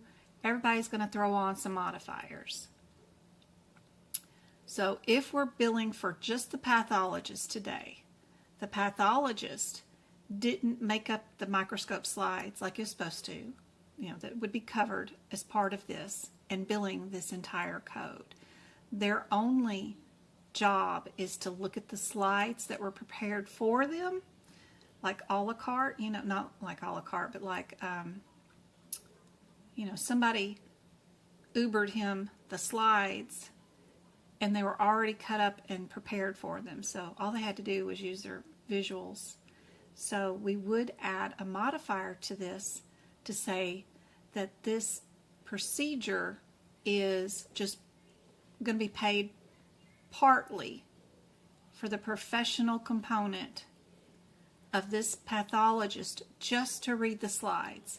That lets the insurance company know that somebody else, like this hospital, will bill these same codes right here with the TC modifier when the hospital bills.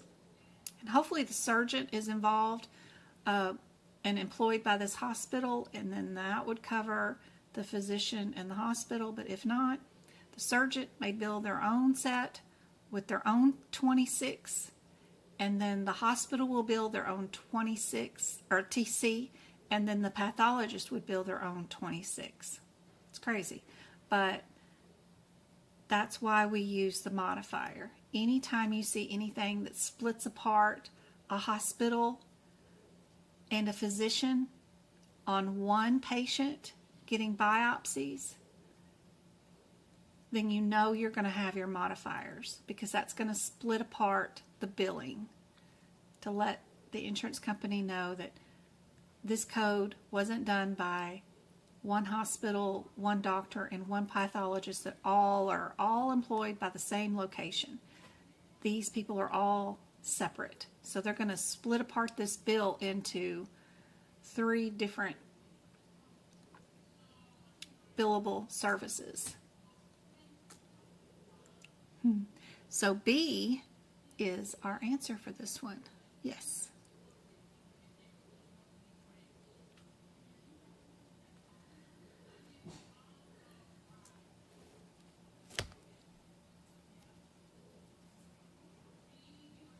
I want to get into medical coding, but I don't really want to pay a lot of money for the course. You don't have to buy a course at all. I did all this by self-study.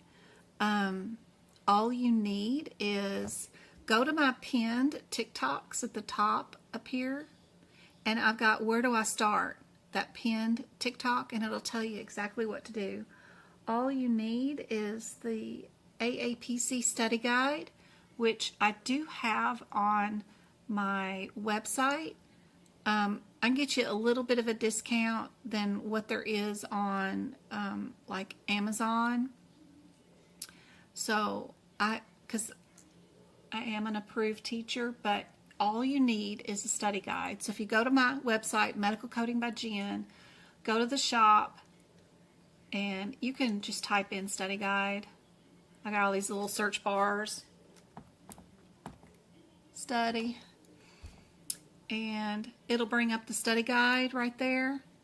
And for $50 less, I can get you the study guide. But you just need the study guide.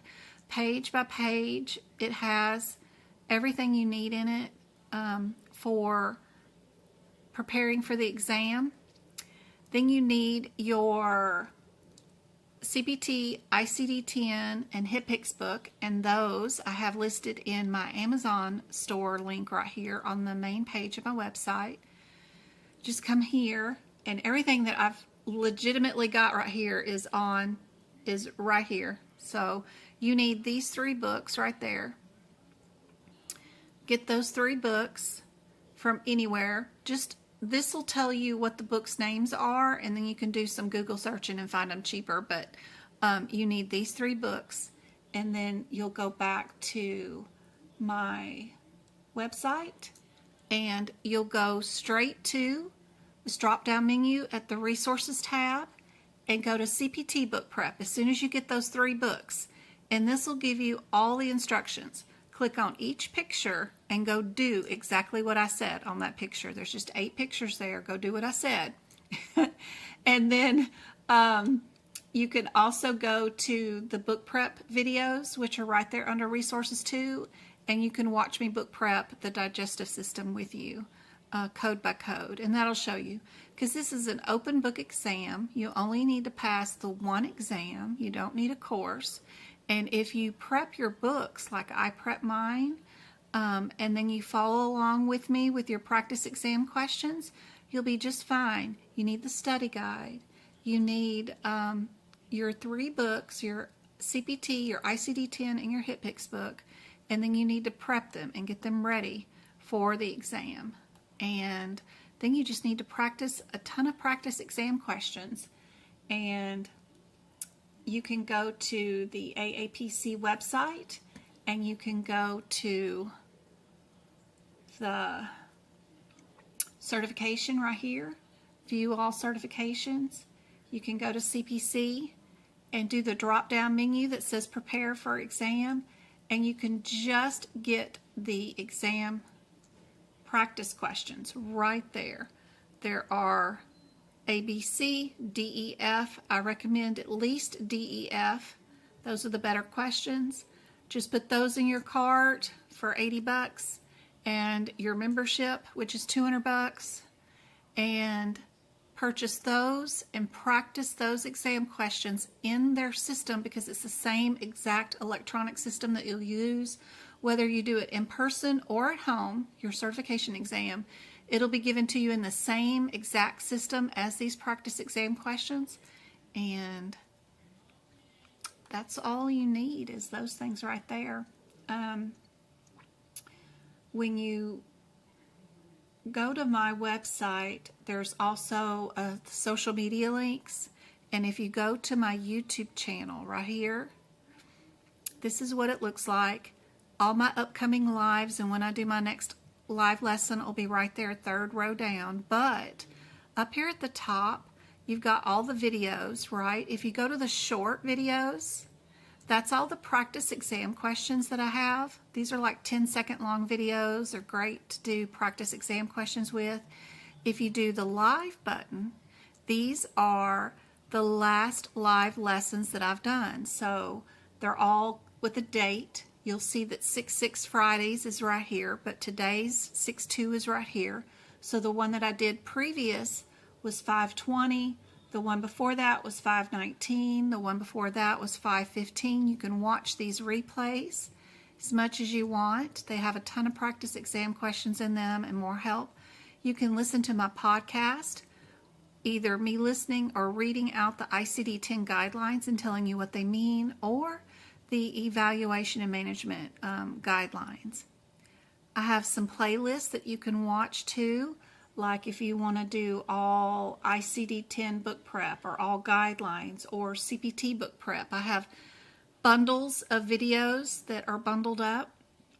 You can do view full playlist, which is super helpful. Instead of clicking on the big picture and only getting one video at a time, if you click on the view words, you'll get the whole list up, and then you can pick out which one you want to watch, like more digestive or respiratory. And don't worry about the year version of these, because the codes don't change very often.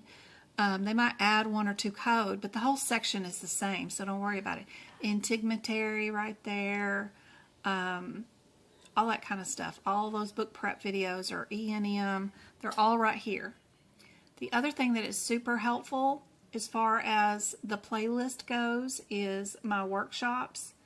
I give away 2 a year free every April and every December, and those are completely free. Where are the workshops? They're right here. So just click on the view full playlist, and you can go back to the last one that I did for free. There's one that is December's, and you can watch those completely free, and it is 75 or more questions in a mock exam completely free for you guys. So if you start this video and you can do all 75 questions with me in 3 hours, then you know you're ready for your exam. But these are wonderful because there's not a lot of talking. My kids don't break into to my desk and yell at me, and bug me. These are more in the same time as the exam, how I go and find the answers so those are great. Those are awesome. Be sure and watch those replays.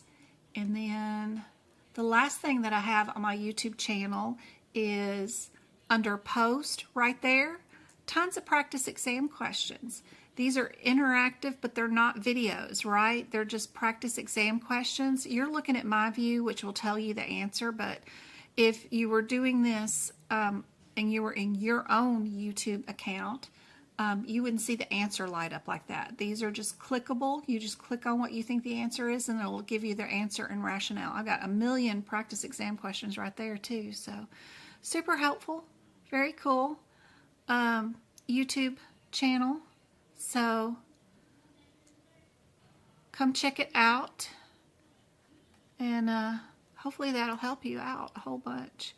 You can also use this little search feature right there. So if you're looking for the process of elimination, you can just type in part of the word process and it'll bring up all my videos with the process of elimination listed in the header. So pretty cool. You can search even all my YouTubes because there's a lot of YouTube videos back from 2021, 22, 23, 24, 25. Oh my gosh. Twinkle and Go-Kart. We've all been here for a long time. Mom, I want Dutch Bros. Leave. Don't come in here barking at me saying you want Dutch Brothers. Who do you think you are, Sorry, mister? Mom, Go get a summer job, mister. I am not. You said that cheer's my summer job.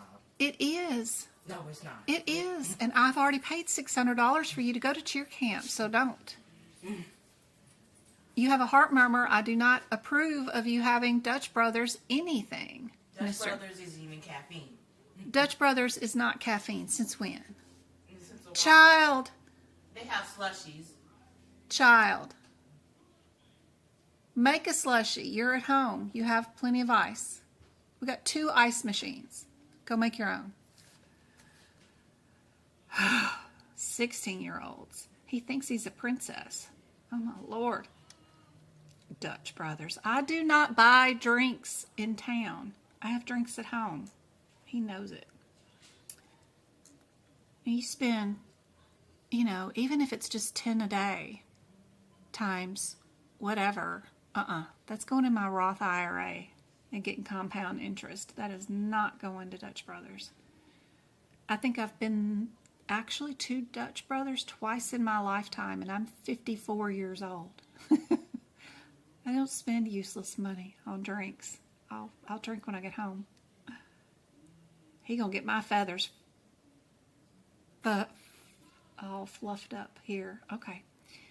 Let me get off of this and let's get back to doing some practice coding because I wanted to do some without the multiple choice answers in it for you guys. That, like, how do we go look up some answers, without the available answers in front of us? That is super cool. So, this next question.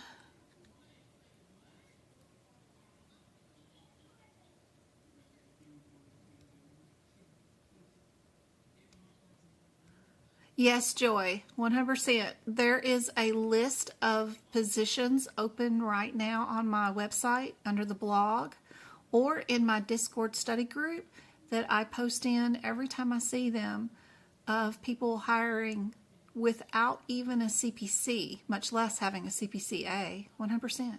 And why don't you just do Practicode and get rid of your apprenticeship? Anyway, so...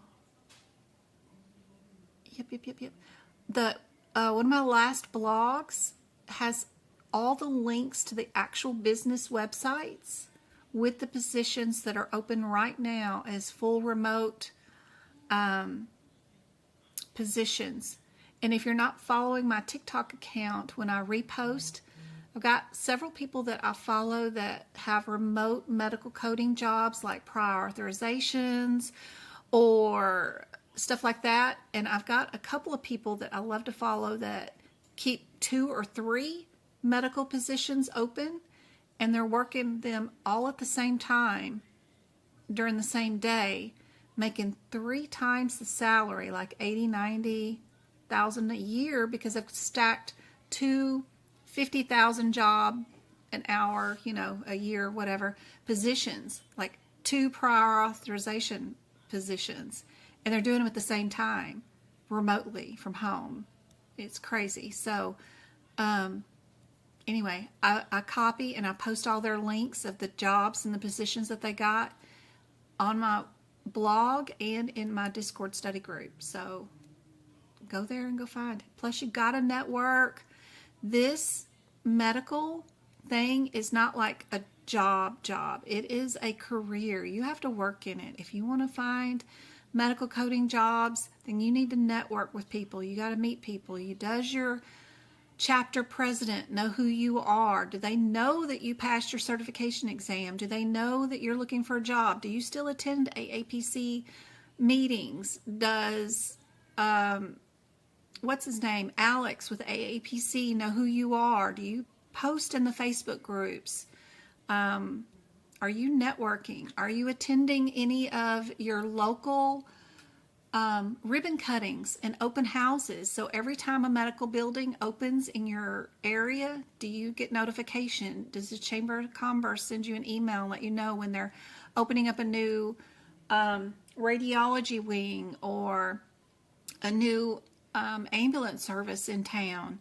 Are you attending those open houses? They usually get free snacks, Kool-Aid and juice and cookies and stuff. You can go in, let them know that you're a medical coder in town. If they have any issues with claims or getting stuff covered, you're around to help them out, whatever. Just introduce yourself. You got to let people know you're around so you can get those positions. All the home health agencies in your town, I bet you got to go to the health fairs. Attend, and when they're passing out, bags and pens and pencils, introduce yourself to people at the health fair. Let them know you're a medical coder in the area, and if they need any help, let them know.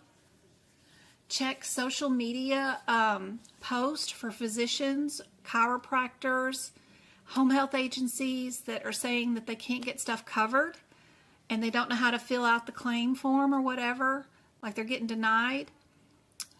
Do a Google search for that health plan and figure out what they could be doing wrong with that particular CPT code. No modifier, yes a modifier, should be using this type of code instead, like HitPix instead of CPT. And then post a solution to them, and then they'll be like, oh, you're good. Do you need a position? And then get a position, all kinds of stuff. There's all kinds of stuff you got to do. But you got to network.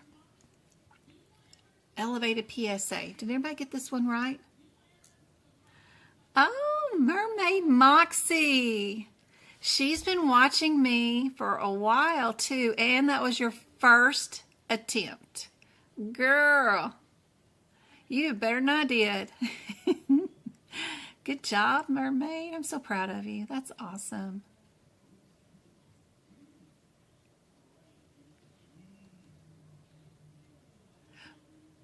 Remote performance position. I love performance measurements. Those are HEDIS measures, and that website is called NCQA. If you want a list of all the measurements, I do have them posted in my Discord study group, which is completely free for you. Go to the tab that's marked HEDIS. I've got all the measurements listed there. And even if you just know what NCQA is, and you know those 3 charts that I put in that website on Discord, you can walk yourself through a interview for a performance position. It is super easy. They give you the measurement, like you can't prescribe patients antibiotics when you give them a diagnosis code for URI, upper respiratory infection. And if you do, it's counted against you and the physician. So just knowing the measurements like that is super easy. It's on a chart, you know. Anyway, I love performance measurements. That's what I did when I was in the medical field. As far as the last 10 years is auditing physicians and stuff like that. And it paid better than it did me delivering babies. And I did less work. I did way more work delivering babies than I ever did doing performance measurements. So it is definitely the way to go. 51 is a D. Did everybody get D on this one? That is a symptom code, R97. You're very welcome, Mermaid. I'm so proud of you. That is awesome. You were in here for a while watching my lives. And first attempt, too. That is great.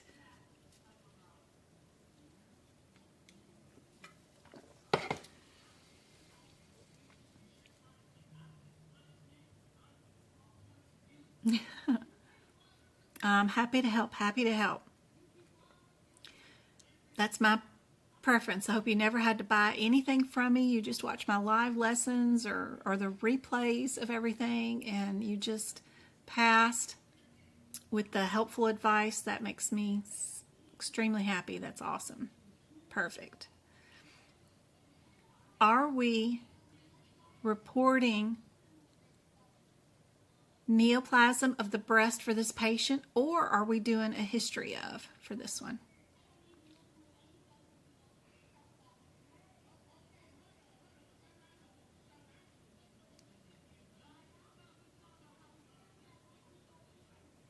T, I'm sorry, I missed whatever you were having a conversation about.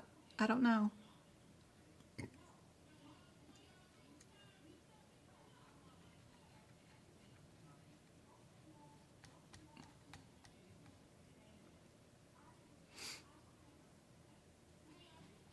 This one is D. Elevated blood sugar.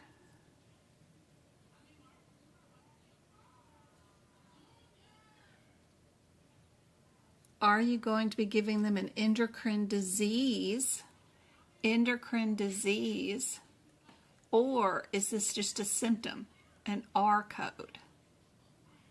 What would that be?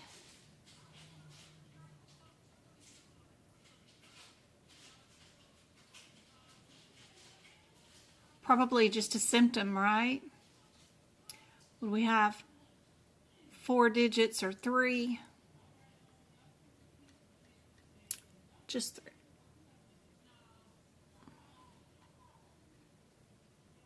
Abnormal pap smear, you know you're going to be in the R area. Now it's just to know whether you're unspecified. Whoops. NES, NOS, or do we have a particular reason which might be indicated by these numbers? You know your zeros usually indicate the NOS or the NES. Do you have too much information, not enough information, or is it specific?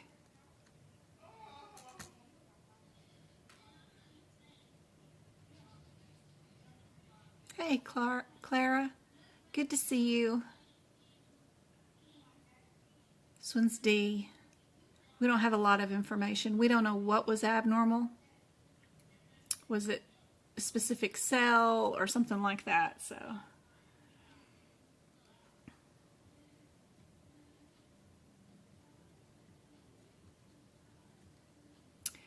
if we have an excessive alcohol blood level, are we an O, a 4, an 8, or a 9?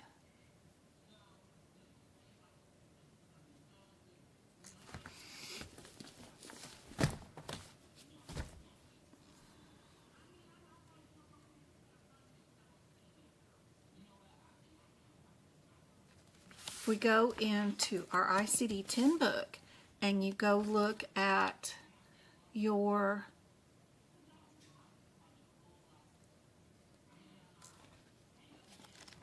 alphabetical index, which might be a little easier than looking up all 4 different numbers. If you just go look at the word abnormal, and because alcohol starts with A, right? We've got blood,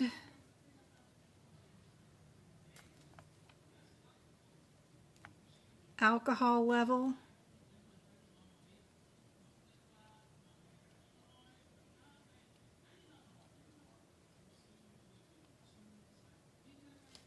can also look at your, don't we have our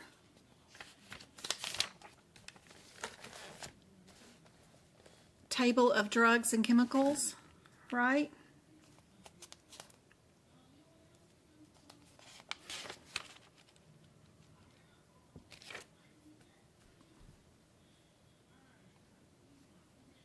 Correct. We do have our A. Perfect. All right, let me find.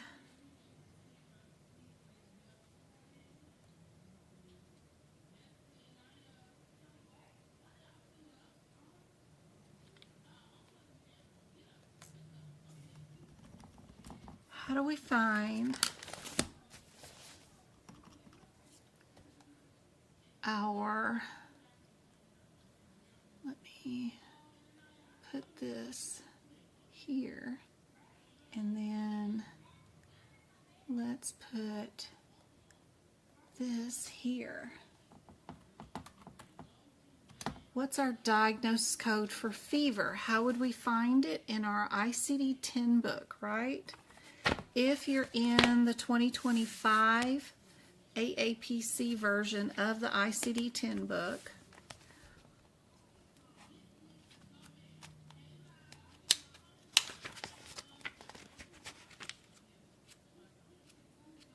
we're just going to utilize our one of the 4 indexes we have in the front of the book. We're going to utilize the one that is our diseases and injuries. It's the alphabetical one. And we're just going to go to the word fever, right? I'm going to go right here and look for fever. What does it tell us that our diagnosis code is? If you're looking at the word fever, one of the cool things about your ICD-10 book is that it is set up to tell you at the definition word what is your default code. Default, right? So at your word fever, it's got all of these non-essential modifiers. I don't know why it calls it non-essential modifiers, but all these little words that are inside those C brackets are what they call non-essential modifiers. So if your doctor says it is persistent fever, then you know you're in the right area, and it's just your default code, which is the R50.9. The first code mentioned with the bold word is always your default code. Now, if it was due to a miscarriage or due to a tick bite, then we might be in some of these other areas. But if you only have in the chart persistent fever, then your default diagnosis code is always the one right after your modifiers. What, Travis? How much longer? Probably about 15 more minutes. That gets me 3 hours today. Yeah. Okay. So right there, R50.9 is our diagnosis code for that one.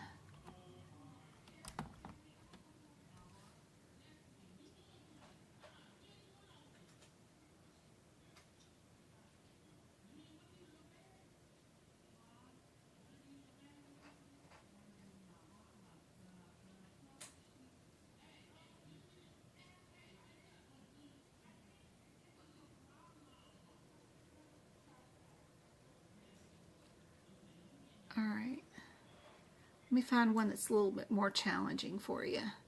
What if our, sorry.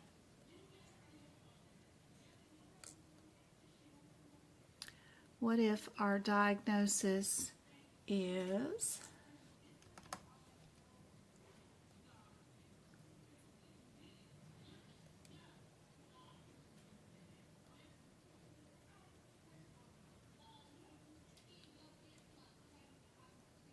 make this bigger.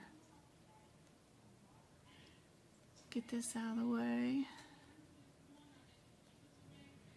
Not that one. I want this one out of the way.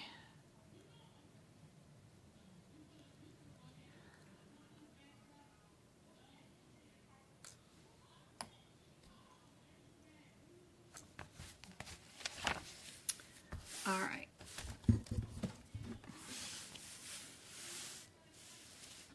There we go. Where are we going to look in our ICD-10 book for this diagnosis? What is our main disease that we're going to look up?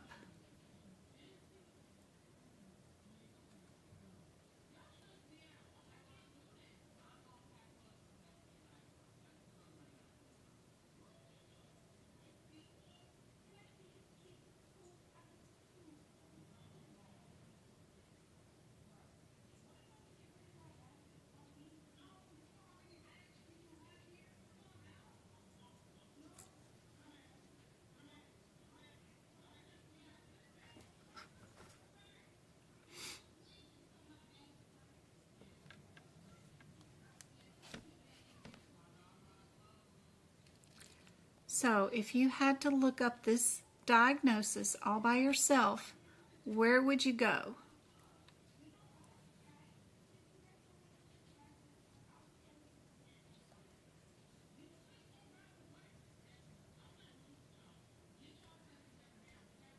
Dinner, dinner, chicken dinner.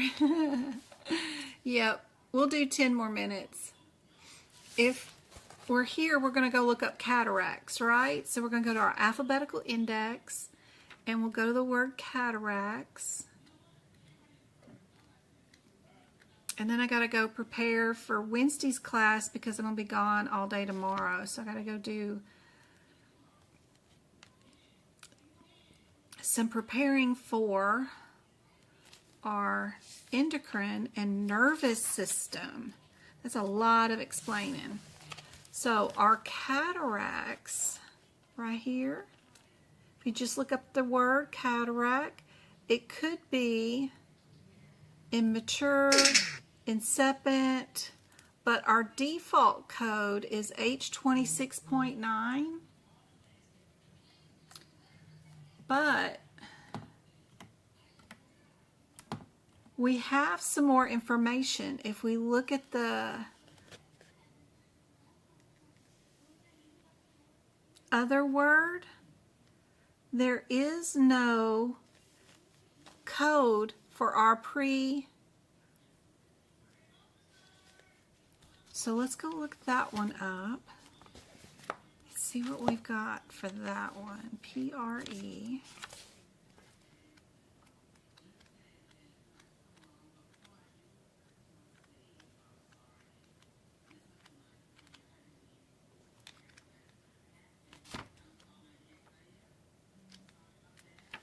Got two eye conditions, probably not related.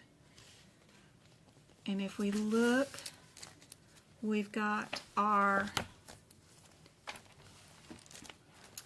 pre-word, the top of page 297, which is our H52.4. So this one would need to get 2 diagnosis codes.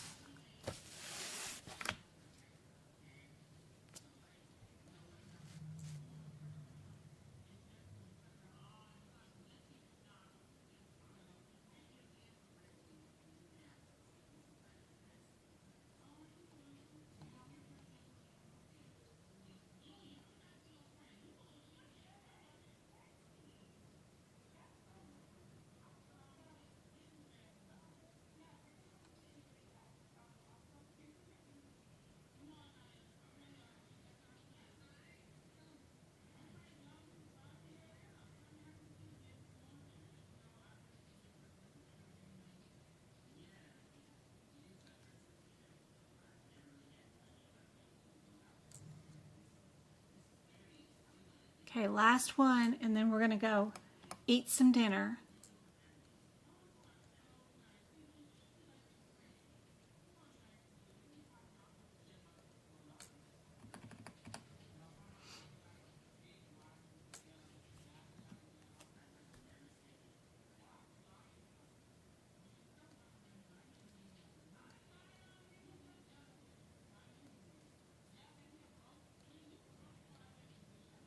Travis is in there watching Medea, killing me.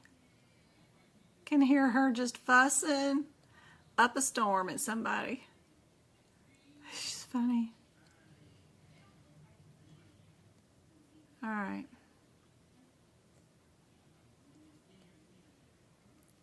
If we have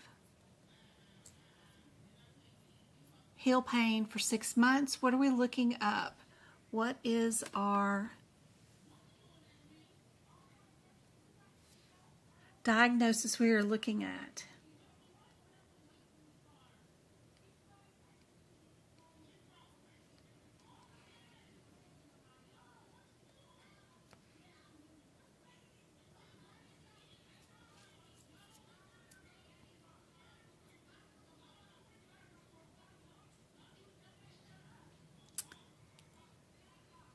I hope the TikTok is going and the YouTube video, because I don't see anybody chatting. I hope y'all can hear me.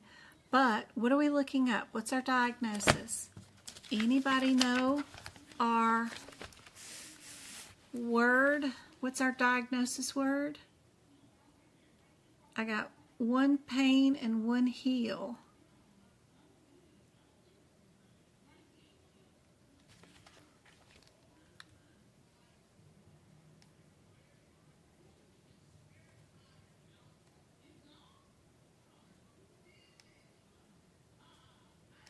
And both are wrong.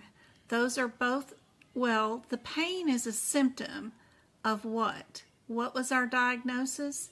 Our diagnosis was a spur, right? That was our diagnosis. So we're going to go look up spur. So we'll go to the S's. This is why I hate diagnosing. Oh, it's awful. I'd rather just Google it, you know.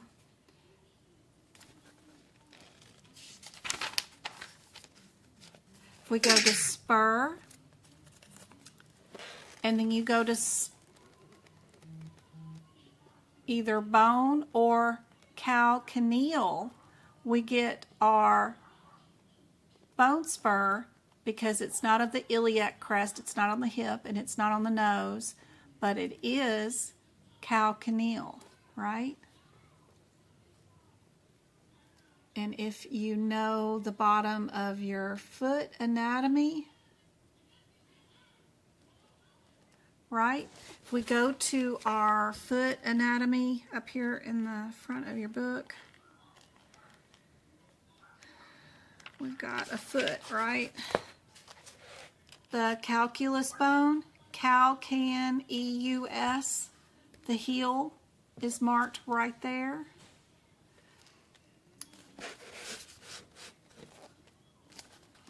And then in your ICD-10 book, it's got the calcaneal bone listed, which is the same thing as a heel, right?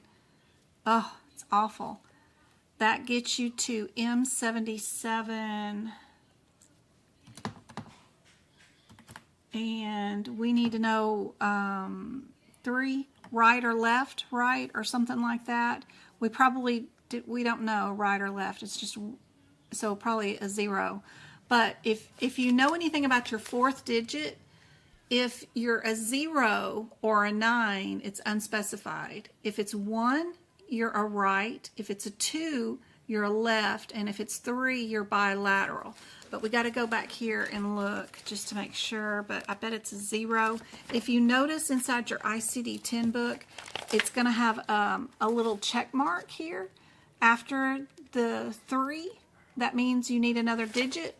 So we need to go and look and see what our 4th digit is, and I'm assuming it's an O or a 9. M, because we don't know if it's right or left. M77. If I knew it was right or left, then I could pick one or two. M77 3. M77 3. Yep. 0 is unspecified. Right is always the 1, and left is always the 2. And then that's it. It moves on to the next code. So we will add a 0 to the end. And that's it. Yeah, T, that's right, spur. Isn't that awful? But the good thing is when you guys are in coding in the real world, you'll be in an EHR system and you'll just type in, you know, heel spur, or your doctor does, and it automatically brings up the set of codes. So it's just kind of like Googling, and you don't have to do this kind of stuff. But it's neat to learn how to do it. But it is very frustrating. And can you imagine doing a whole course of this? Whew. And your exam only has 5 questions on ICD-10 in the whole exam anyway. So doing 3 chapters of ICD-10 coding when you only have 5 questions is a lot. So I know the people that are doing the course, it's crazy. But they actually have 22 chapters in the course, and then of course all of the chapters might have a little bit of ICD-10 in them to combine with the procedure codes and stuff. So it's more than just 3 chapters, but overall 3 chapters are dedicated to just learning how to do that with a bunch of examples. And you've got quizzes and practical applications and exams for every chapter. So it gets a lot. It's a lot of work, but it's cool. You get to learn the book a lot, but you also run into stuff that can't be coded there. It can't be coded anywhere. Like, what's the one? Is it CHF? No. Which one is it? We use it all the time. Coronary artery disease or some craziness. It's never coded. An atrial fib. Some of these things are just not coded where they are verbally. You have to go to like some other word, like, I don't know, remember what it was, but it's a pain sometimes because they're never coded at where you expect them to be. So like this one, heel spur, you don't go to pain, you don't go to heel, you go to spur, which is the last thing on your mind. So it's crazy. Anyway, that's just a taste of diagnosis coding. I hope this was helpful. The 3 hours of today's replay will be available for you guys so you can watch it all over again. So the last 3 lives, 2 of those lives were over an entire Lab and Path section. Every question I've got on Lab and Path, they're in those last videos. So we did one video where we went and looked up some ICD-10 codes in between there, but those 2 last videos are all Lab and Path, and that's really cool to have them all concentrated into just a couple of videos. I'll be back on Friday, same time. The link is already up, and we'll do a couple more hours of practice questions. What section do you guys want to do? You guys got to let me know. Do we want to go back to E&M? Do we want to do, I had finished integumentary, musculoskeletal, and cardiovascular, and then I did Lab and Path because y'all asked. What other sections do you want to do in a concentrated area? What do you want? I'm wide open to do anything on Friday.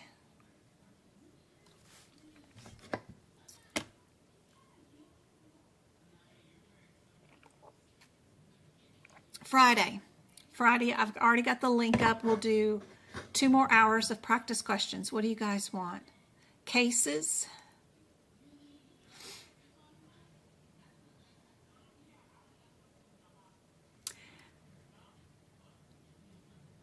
I don't know about the workshop yet. I'm trying to get to where I can give away some free CEUs. So I got to go figure out and submit the paperwork for the workshop so that I can give away CEUs during the workshop too. I want to do that. Cardiovascular medicine, ears. Ears are rough. Ears and cases. Somebody said they were struggling with cardio again. Okay. How long generally to study for the CPC exam? Once you get your books prepped and you start practicing your exam questions, or all together. So you can, in general, get your books prepped and start preparing for your certification exam within 12 weeks. The last 4 weeks should be nothing but practice exam questions and where to find the answers. Learning how to use your books, learning where things are in your book, and adding notes to them. So the last 4 weeks should be absolutely nothing but practice exam questions. Hey, Mary Ellen. More cases. All right, guys. Love you guys. I hope this was helpful, and thanks for hanging out with me, and I will see you guys again on Friday.